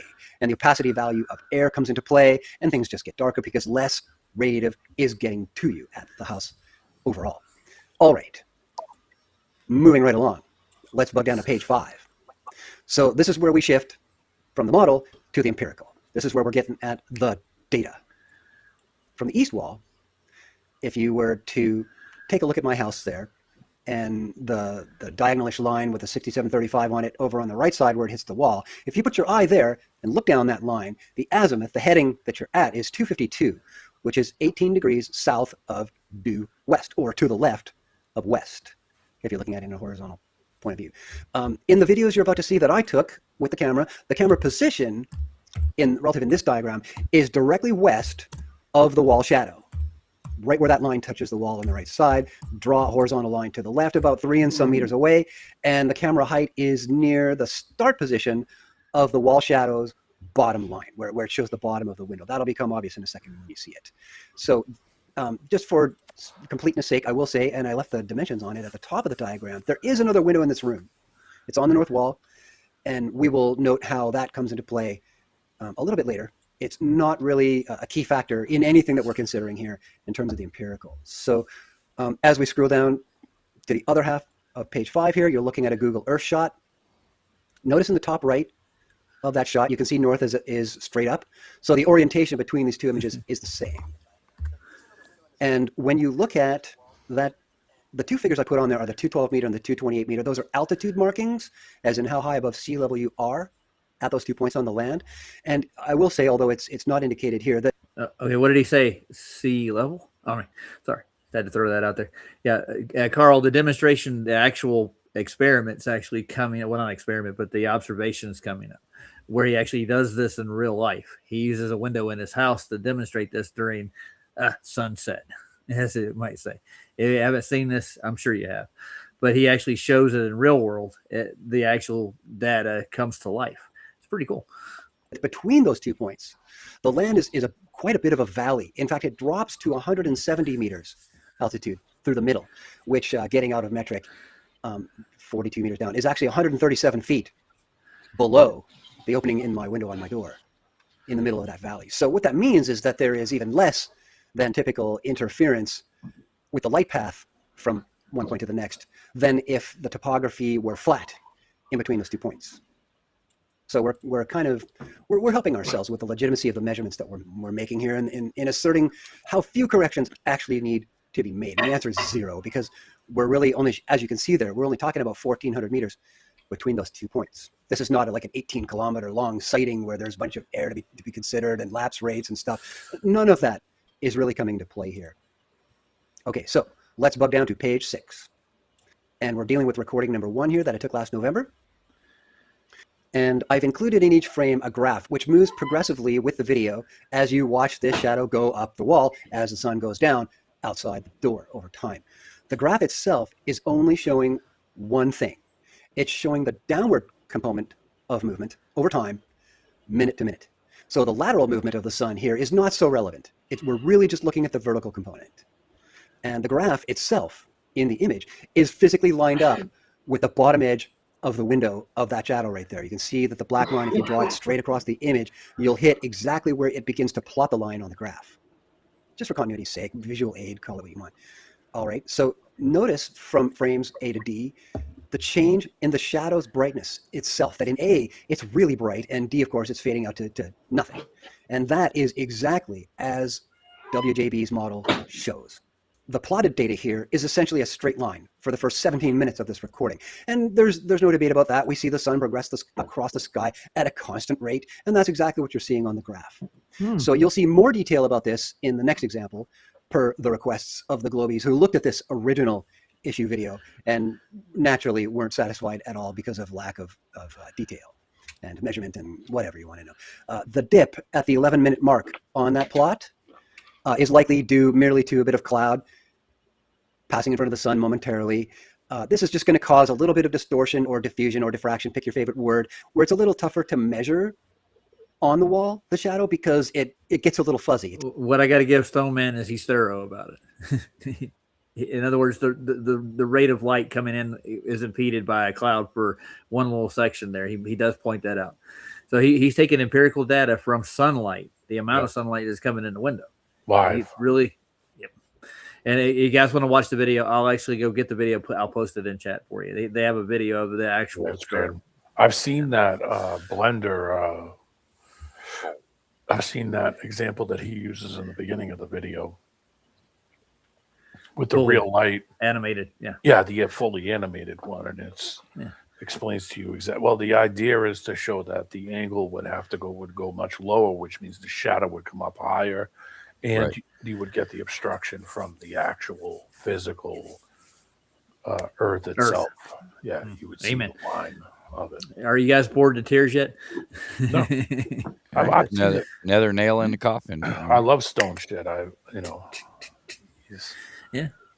But they always scream science and never proves anything, so that's their go-to. Like that. Oh, we'll explain this with something else, and we'll figure it out later. We'll explain the empirical data we're showing you now. This will is appeal to nuh-uh. These are the key things that you would see in nature. So it's real because you're seeing it in nature. You're understanding it. I like how Stone explains it because he explains every angle of it.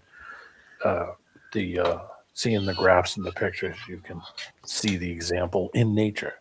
It's not some fantasy land shit. You're actually observing, you're doing observations and seeing what it's doing, figuring it out, showing the angles, showing the data, working it all out. What is it doing? Empirical.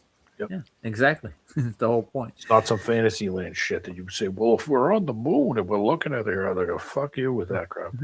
And why didn't he turn around and film the rotation of the Earth while they were on the moon? Yeah. That's what I asked IC, and he never gave me an answer. They knew it. It's not some fucking horse shit that you're just pulling out of your ass because you want to believe it.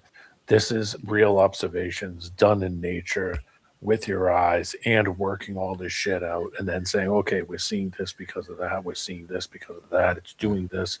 So that means that it's not going over the slope. Otherwise that shape would come up. Yeah. I mean, it's reasoning. You're working it through and saying, okay, yeah, that wouldn't happen if this was that way or this way or that way. Mm-hmm. Yeah, it's an empirical observation. The figures don't lie. Liars can figure, but figures don't lie. 3D animation programs let you run through all those what-if scenarios pretty quickly. We've mentioned Blender. They're not perfect.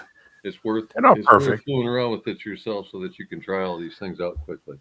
Yeah, I mean they're not perfect, but I mean even drawings and stuff for perspective. But they at least give you an idea of something that you can create to show the observation. Right. As if you were creating it in an environment, changing the environment and changing the observation. So if I were going to put a name on this graph, these are lumens and how they fade as the sun goes away. That's all these registering. Going further away from you. Yep. Take a Inverse flashlight. square law. Take a Yeah. flashlight at night. Take a flashlight at night and have somebody point the flashlight back at you and have them walk away from you. I mean, do you think you're going to see the light forever? Some No, people think the that inverse square law of light's gonna show you There you exactly go. what you need to know. you could figure out at what lumens that light is putting out, and then say, okay, walk away, and I'll let you know when I don't see the light anymore. And then you can say, okay, well, here, I'll figure out. You walk this far away. Okay, yeah, let's pull the inverse square law in. Okay. Yeah. And that's how we rate light. They get away with murder with their space fantasy because they convince people that light could just travel forever, and it's actually coming to you. You're looking at light that's from light years, years ago. Yeah. Okay, that just Buzz. defies every logic and every law of nature. But okay, sure thing, pal. I mean, they don't use this place to do this stuff themselves. They use Fantasyland to quantify what they say, and and quantification is not experimentation, dude. It's the only way anybody would ever believe it, to convince them that their fantasy is real. You got to want to believe it.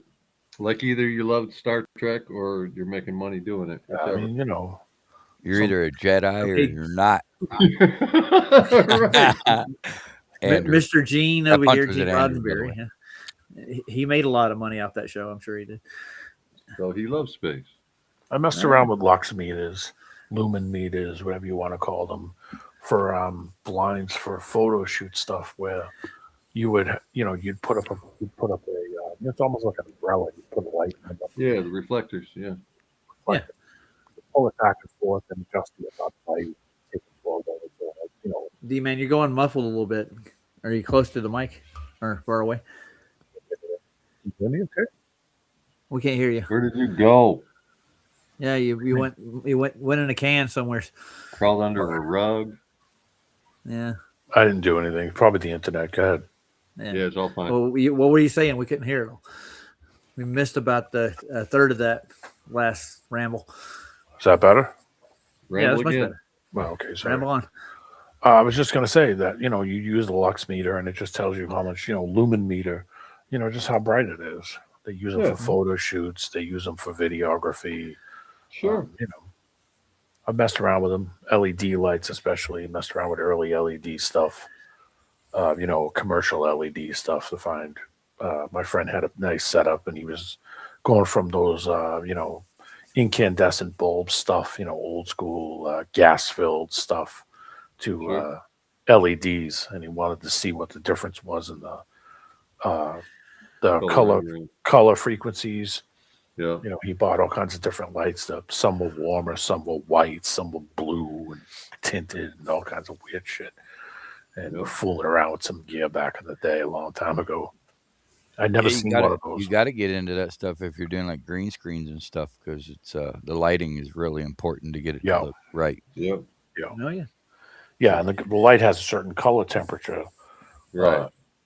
So some light is more warmish and reddish. Some light is more white. Some light is, it's all different depending on the frequency.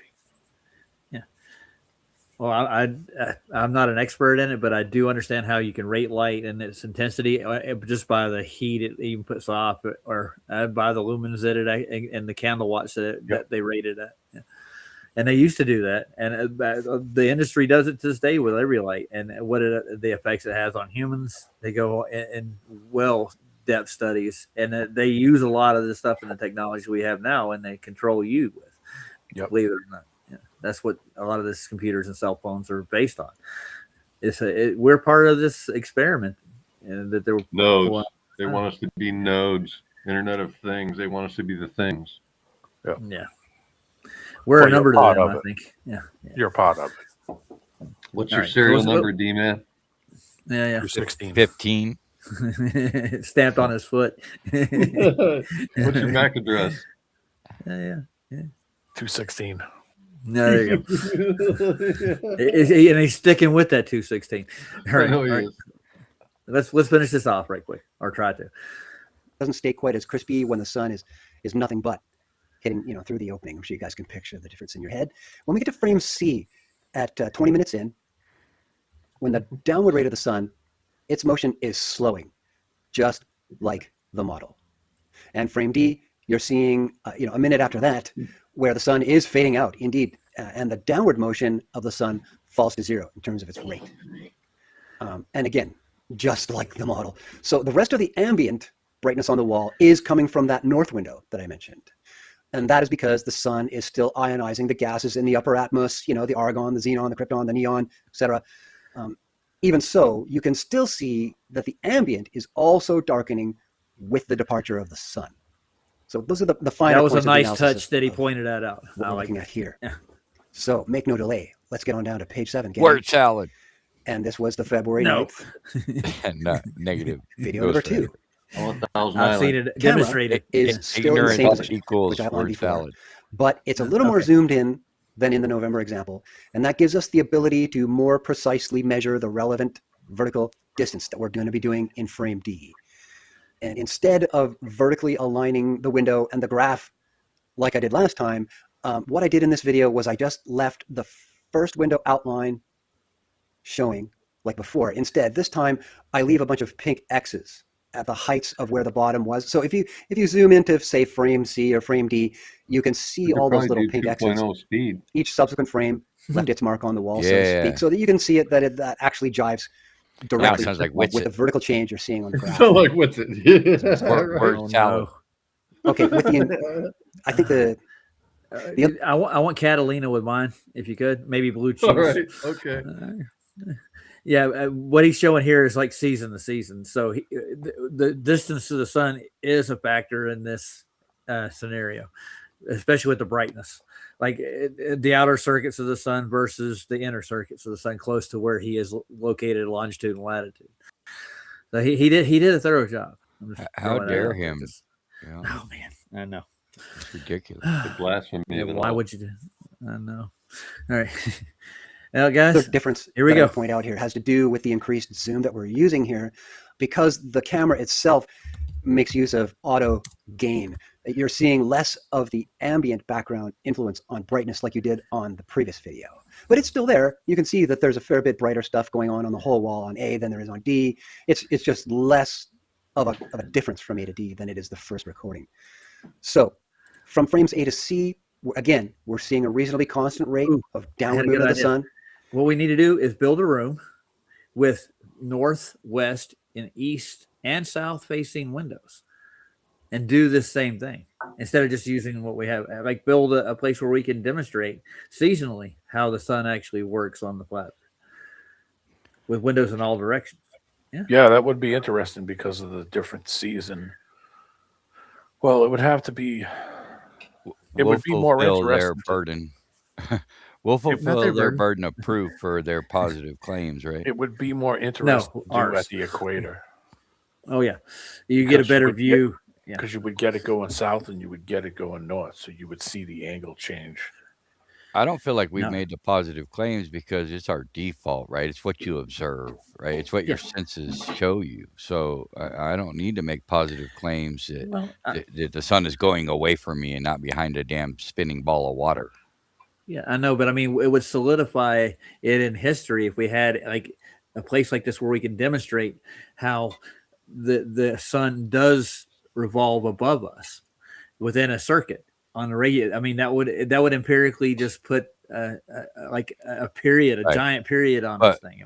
Yeah, I get you, dude, but like, when I first got into flat Earth, you go watch Eric Dubay, 200 proofs. Like, how many proofs do you need? Is my question. You don't. Before, like, you believe that like one of those proofs are going to empirically shut these people up, because it's never going to happen, obviously. You know what I'm saying? We could get gags and some duct tape. I mean, just I wouldn't do that. Freedom of speech, people. You can talk about whatever you want. I don't care. I just want to say that when you scream science so much, but yet you don't want to get involved in something like this, you're mental. Yeah, it's they have alternative motives, and it's clear at this point. Listen, they're up there creating Velcro and drinking Tang, okay? Damn straight. And making our lives better on Earth, aren't they? That's right. And realistically, do you think that they really invented that shit up there? Absolutely no, they didn't. Not. You know, not. They absolutely invented Tang while they were on the space flight 7. They brought a dehydrator with them and a whole bunch of concentrated orange oranges juice. up there and everything, squeezer and everything, vertical squeezer. In a world. Yeah. All right, let's get back to this. And that is something we see in both models. But again, at sea, we're already seeing the slowing of the rate of that downward movement. It starts at 22 minutes into the recording, 22 minutes on the graph, and fairly undeniable. I invite you guys to go to my BitChute channel after and watch the whole video so you can see this happening in real-time action. So the overlay on the bottom of page 7 here, the graph on top of the graph, is just a zoom in of the last 5 minutes of that recording. And when you're looking at that, you can now see that nice thin light blue line, and how I extrapolate that slope of the downward movement for the first 22 minutes all the way to the bottom, so that you can see and highlight the beginning at which the departure takes place from that downward rate. You can see. I like the way he gave it a solid average. Yeah, that's what he's basically doing. Like that's the actual what you would actually expect to see, and see how close that what he did with all the impedance in the Atmos with the light coming in. That would be the average line. That you see the thin blue line. Not that I'm saying there's a thin blue line, like politically speaking. There's a thin blue line in this graph. That's Anybody else got anything else to say? I think we pretty much drawn our conclusions out of this said observation. You agree? Yeah. I want to. So I think if you he has a whole video on BitChute. I'll do that next time. I got to find it. I couldn't find it earlier. This is the first one that came up and will be on BitChute. So he's demonstrating basically this is a local sun going away from you. It's rotating above us. It's pretty much almost set in stone, you might say. Yeah. I think I'd like to address the comment that Flat Earth Nation said about making positive claims saying that the moon is its own light. Can you create an experiment? Right. Well, Okay. really, you don't. I mean, all your instincts, your default, once again, right? Like inverse square law of light, especially. You can't have these claimed distances. First of all, we don't know how far that is, and it's obviously local because you can see it with your naked freaking eye. We're human beings. If you can see it with your naked eye, it's freaking local, fellers. Sorry to bust your bubbles, but we're human beings and we have vanishing points.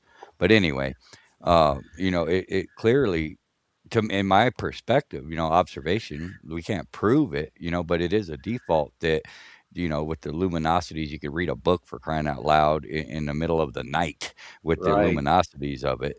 And it's not, it's not spherical because you don't have specular highlights. We don't have nothing to prove that it's even a sphere or physical.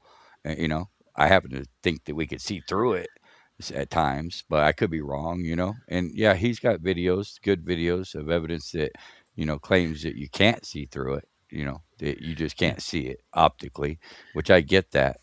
But, inverse square law of light is my, yeah. So with that default position, I want to put it this way: what's reflecting the light off the sun to the earth or the moon? Sorry, the sunlight. What part of the moon is reflective?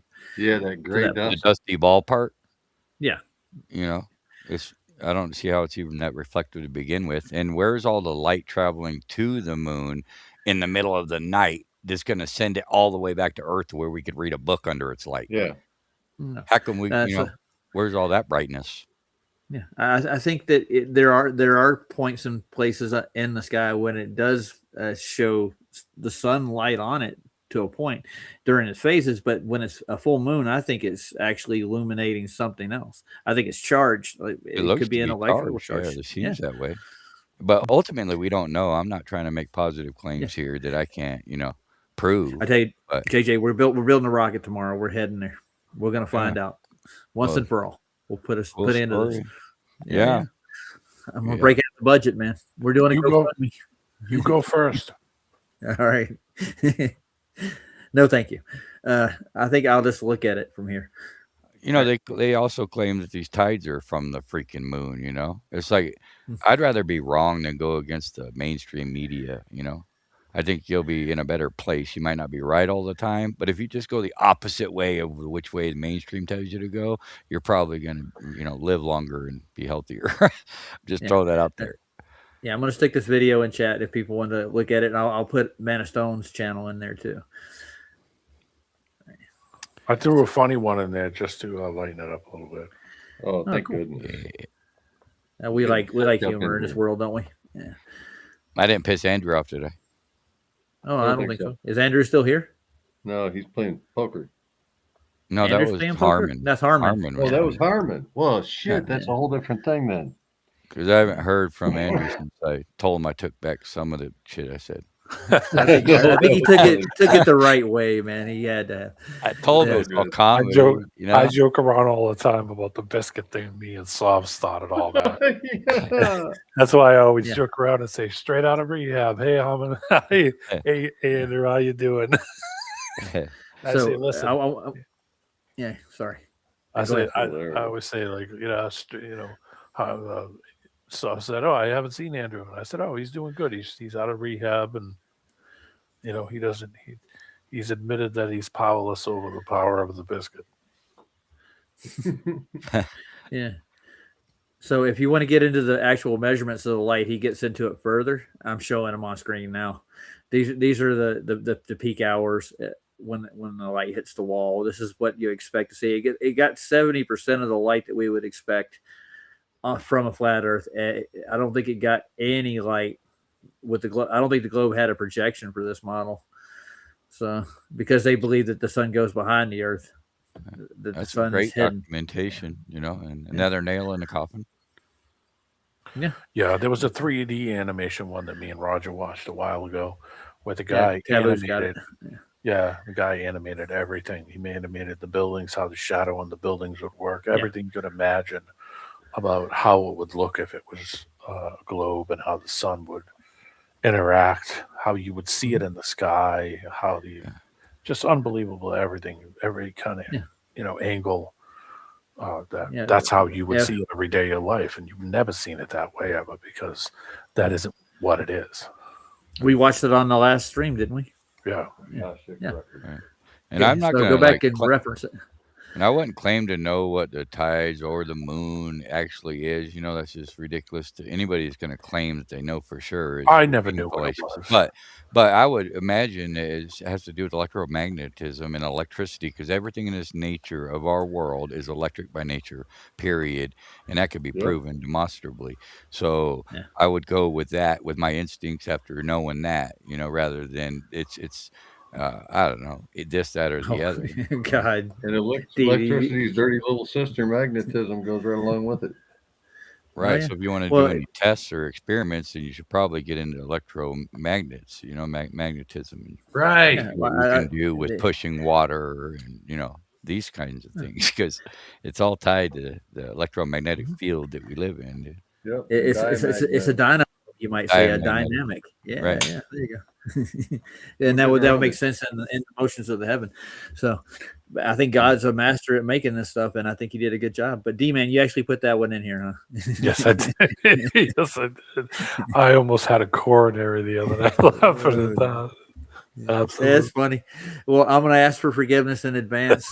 So, Lord, we're going to play it anyway. Say aye. Yeah, we know. Great video, though, isn't it? Oh, Lord. I'll start at the beginning. Timmy, you just got hired. Okay, take it back to the make it big. Smile. You're on Candy Camera. Timmy, you just got hired on as Ridgemark Middle School's first ever bus driver with Down syndrome. How does it feel? It feels really good. I like driving. Kids can be safe with me. I practice a lot. And it's a really big bus. It sure is. Congratulations. Good evening. I'm standing outside Ridgemark Middle School where, yes, that is a full-size school bus jammed into the second story of the building behind me. Authorities say the driver, 28-year-old Timmy Reynolds, somehow managed to get the bus up an embankment and through a classroom. Timmy, you just got hired on as Ridgemark Middle School's first ever bus driver with Down syndrome. How does it... I'm sorry, guys. I won't let that play twice. So Carl says he's experimented with water and magnets. It doesn't work. Carl's got it all figured out. What do you say? It doesn't work. What do you mean? What kind of magnet did he use? Did he use a neodymium magnet? Because I've seen that actually work. It's a more powerful magnet. Yeah, we've seen it on the videos. I haven't done Water it is personally. diamagnetic. Everything. I mean, I used to have to deal with the tides every day. I never, I never looked into. I mean, the what do you call it that everybody keeps talking about is it affects people's period. That was the most ridiculous thing I ever heard. Okay. Is that why Harmon's always grumpy? Yeah. So what I'll do, Carl, I'll get it. I have a couple of heavy magnets here. I'll try to do a live demonstration with it. You have to have a fluid system to work with to begin with, and what they're saying by that is that it moves things around in the fluid system, magnetism. Let's see.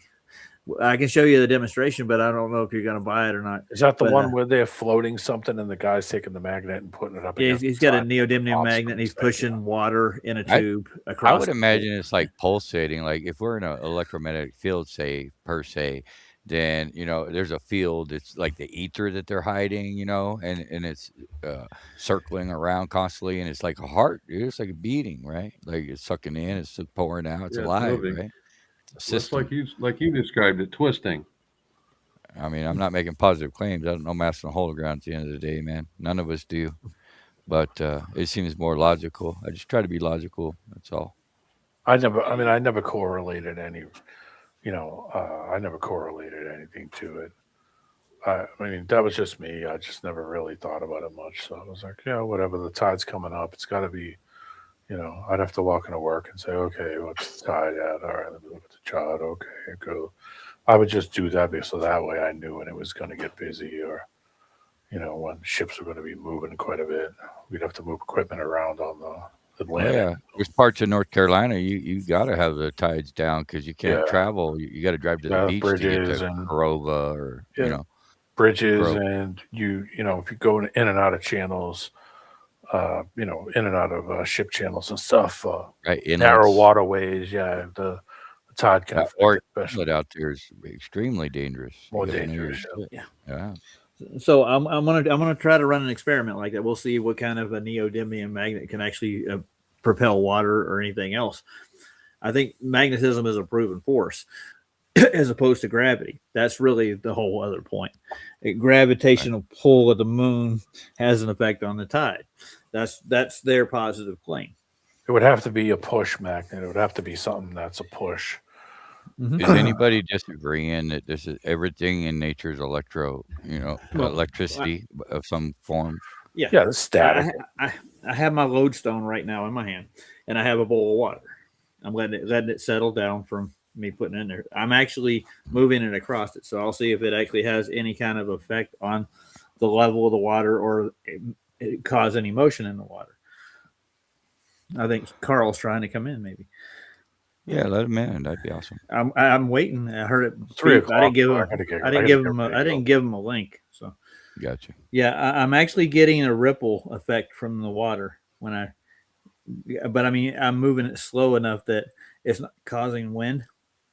So a lodestone does have some kind of effect to the surface tension on the water. I'll do a more thorough job. I'll get a neodymium magnet too. And we know that salt water is also like, I think it's 10 times more, what is it? Conduct, it's like more of a conduct than fresh water, right? Yeah. Well, so salinity. Yeah. Well, the salt, it's more conductive. 10 times more conductive than fresh water. There are metals in that salt. Hinting electric, right? Obviously. And it's like, why wouldn't we entertain that it's obviously affiliated with electricity? Why would we go to some la theories, right? Roger, if you're going to try the experiment, you should try moving magnetic fields in different types of water. Tap water, very salty water, absolutely. Distilled water, get some baselines. Well, across the board, every body of water on Earth has some kind of minerals, magnetic. Well, distilled water, there's metal. It's clean. It doesn't have anything in it. That's why I included that. Yeah, I got you. So we have controls and across the experiment. Hey, we want to know if it's the water or if it's the content in the water. It's kind of like when people say that you can split water into hydrogen. But they always have to put chemicals in the water, dude. If you want to impress me, show me that shit with distilled water. It says it acts as an electrolyte to transfer electrical energy current. Right, but maybe it's just a chemical reaction. I mean, if you put baking soda in something, you're going to get a gas. Nothing to do with water.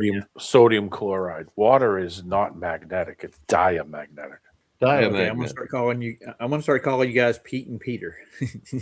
Yeah, that's their claim to fame. That water, that they can't split water into two different parts, hydrogen and oxygen. Yeah, if they can do it with distilled water, then I'll give them the Nobel Prize. But until then, it's the chemicals. I mean, how do you prove hydrogen or oxygen in itself? How do you even prove that? And then they're going to tell us there's a mixture of these things. I don't know. What do you find? It's the composition in the water, not the water itself. Take out the content. You could take the water and run it through a filter and pull everything. Yeah, that's why he's saying distilled water. That's what I'm talking about. Distilled is the cleanest you can get. Yeah. Well, guys, I just swallowed a corn muffin. Nice. Not supposed to inhale a corn muffin. You're supposed to. I was talking while I'm eating. That's the problem. Don't talk while you eat. Don't talk with your mouth full, son. Super. Yeah. Did you get the link that I threw? I threw a link on one of your videos too, where I sent the link for the Taste the Biscuit. Oh yeah. We're waiting for a soup of the biscuit. There you go. Now, Super, you said you were doing new music. Do you have anything new you brought with you since you're here? There's a new one. I didn't put it on my channel. It's on Josh's channel. Okay. Yeah. But me playing handpan is a pretty good one, dude, actually. Well, put a link in for everybody. Do you have Josh's channel, Real or Not for Real? Yeah, I'm sub for him. But I don't get alerts like I should. Or if you go to my channel and look under my posts, I put it up under my posts. Gotcha. If I even change tabs right now, man, it's going to drop out on me again. I got you. I'm hanging by a thread. It's working okay, but if I go to another tab, it's all over. Yeah, same here. Yeah. Bullshit. I got you. You mentioned something about human beings, man. Does it bother you when people say you're only human, or you hear that? Like, does it trigger anything in you? Me, it does. The greatest creation. I hate hearing it. It doesn't trigger me. I mean, what triggers you about it? What triggers me? Because it belittles mankind to like an ant status. Well, we do have limits at the end of the day, you know. Well, yeah, but you want to be classified like that, like you're only human. Like we don't even say that to our dogs. You're only a dog. Looking down, you're only a dog. No, I can see both sides of that for sure. It's not going to trigger me though. There's also I look at it. Some thought. Get back with me, all right? Yeah, I just look at it like we have limits. You know, we are only human. So, you know, like I said before, if you can see it with the naked eye, then it's local. That's because we're only human. You know, the vanishing point, the horizon exists because we're only human. That don't mean we're not divine and have amazing God-given senses. Feel me? Feeling you. Hell yeah. Straight up. Maybe that's what I needed to hear. Mm-hmm. JJ, there's us, and then there's pancakes.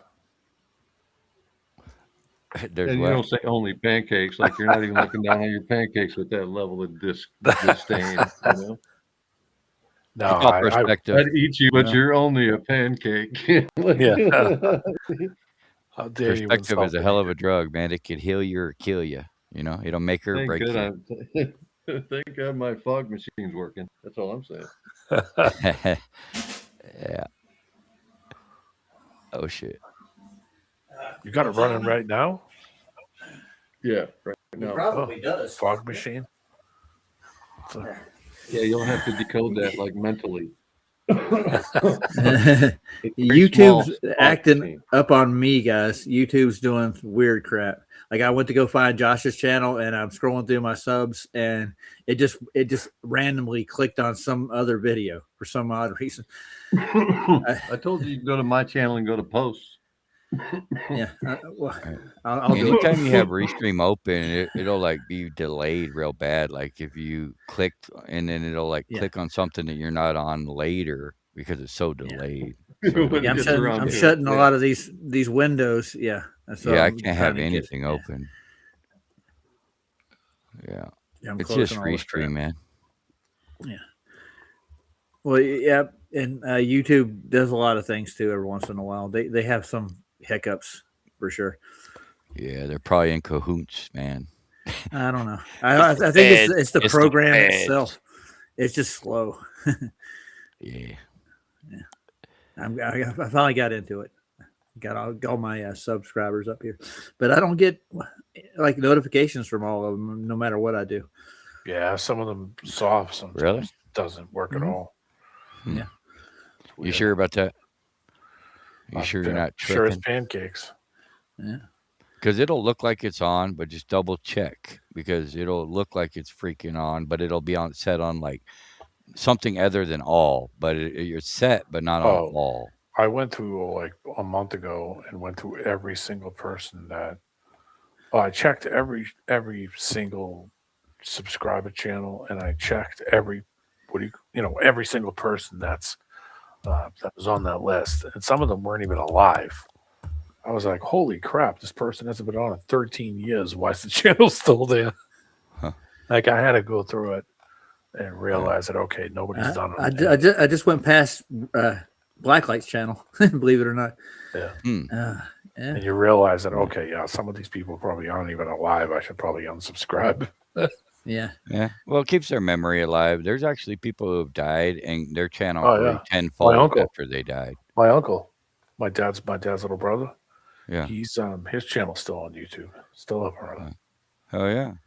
I'd keep it up. Hell yeah. It's memories, man. I don't see you or Josh's channel in my list of subscribers.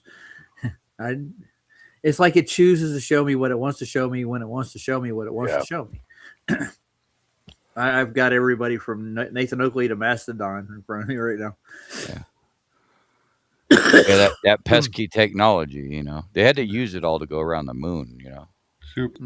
Come in. I'll look up Music Depot. Houston. That's the name of your channel, right? Music Depot, right?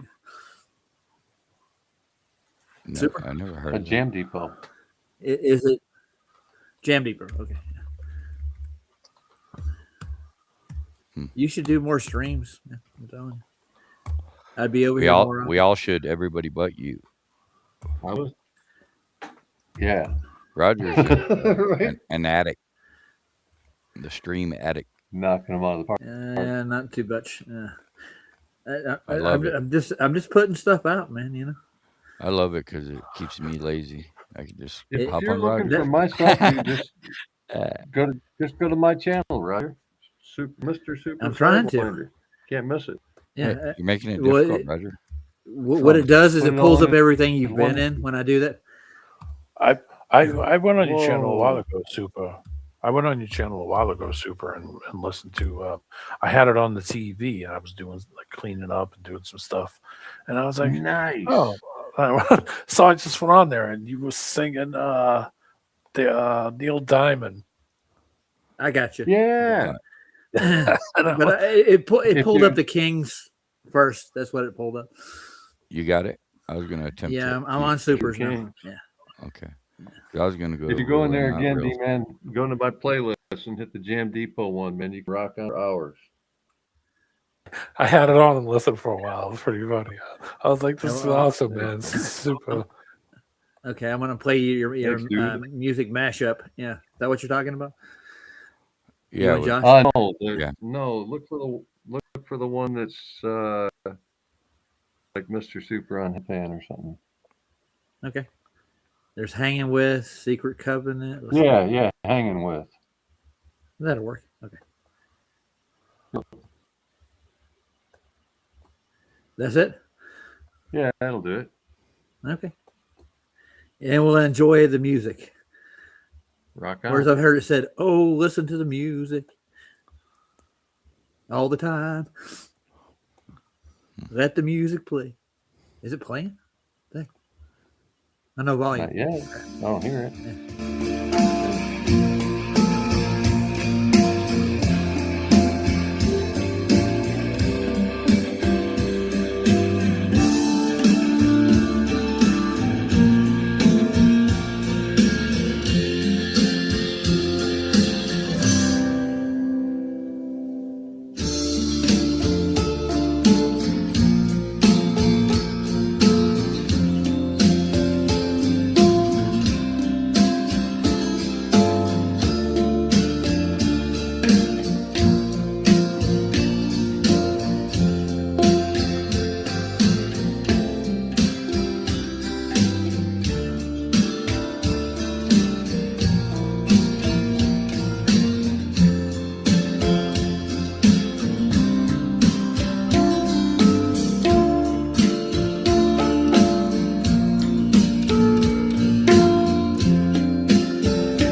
Very nice. Very nice, sir.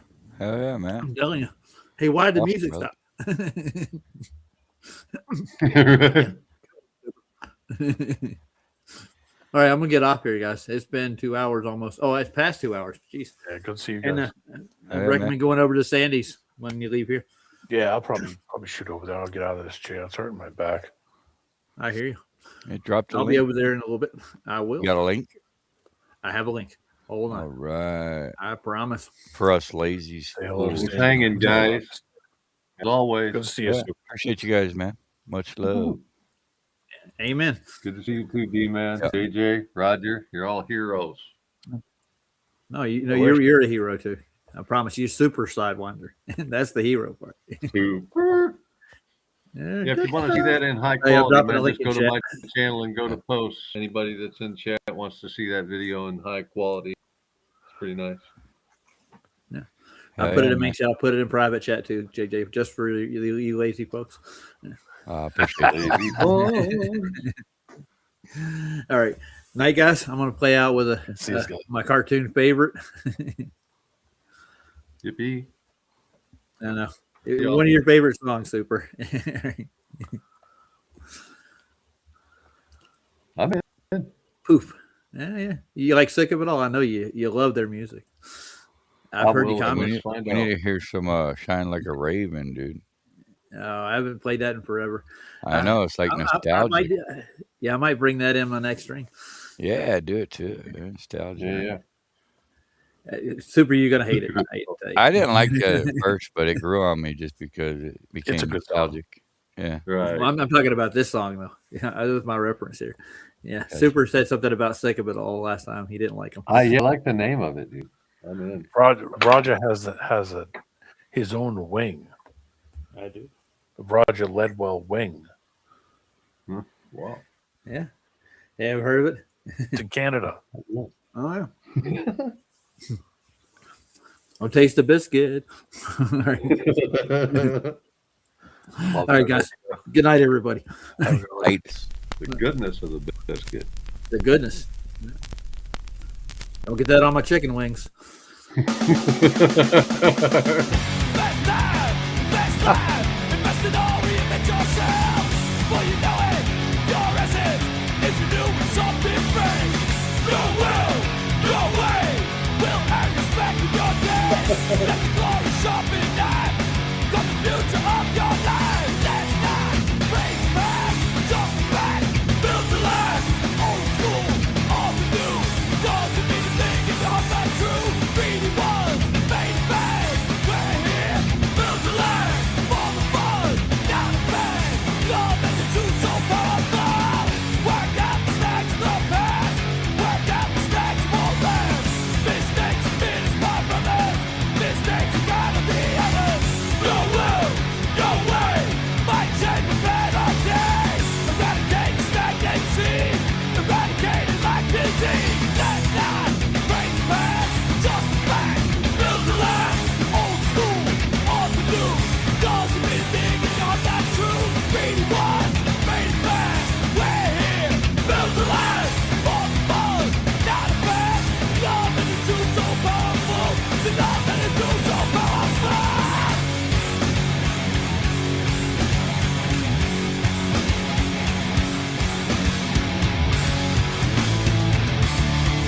As we've seen around the world, we won't go away. 'Cause we'll always feel this way. We're here to stay. And our impact will be felt. We won't go away. If we feel it, we're here to stay. Build to last.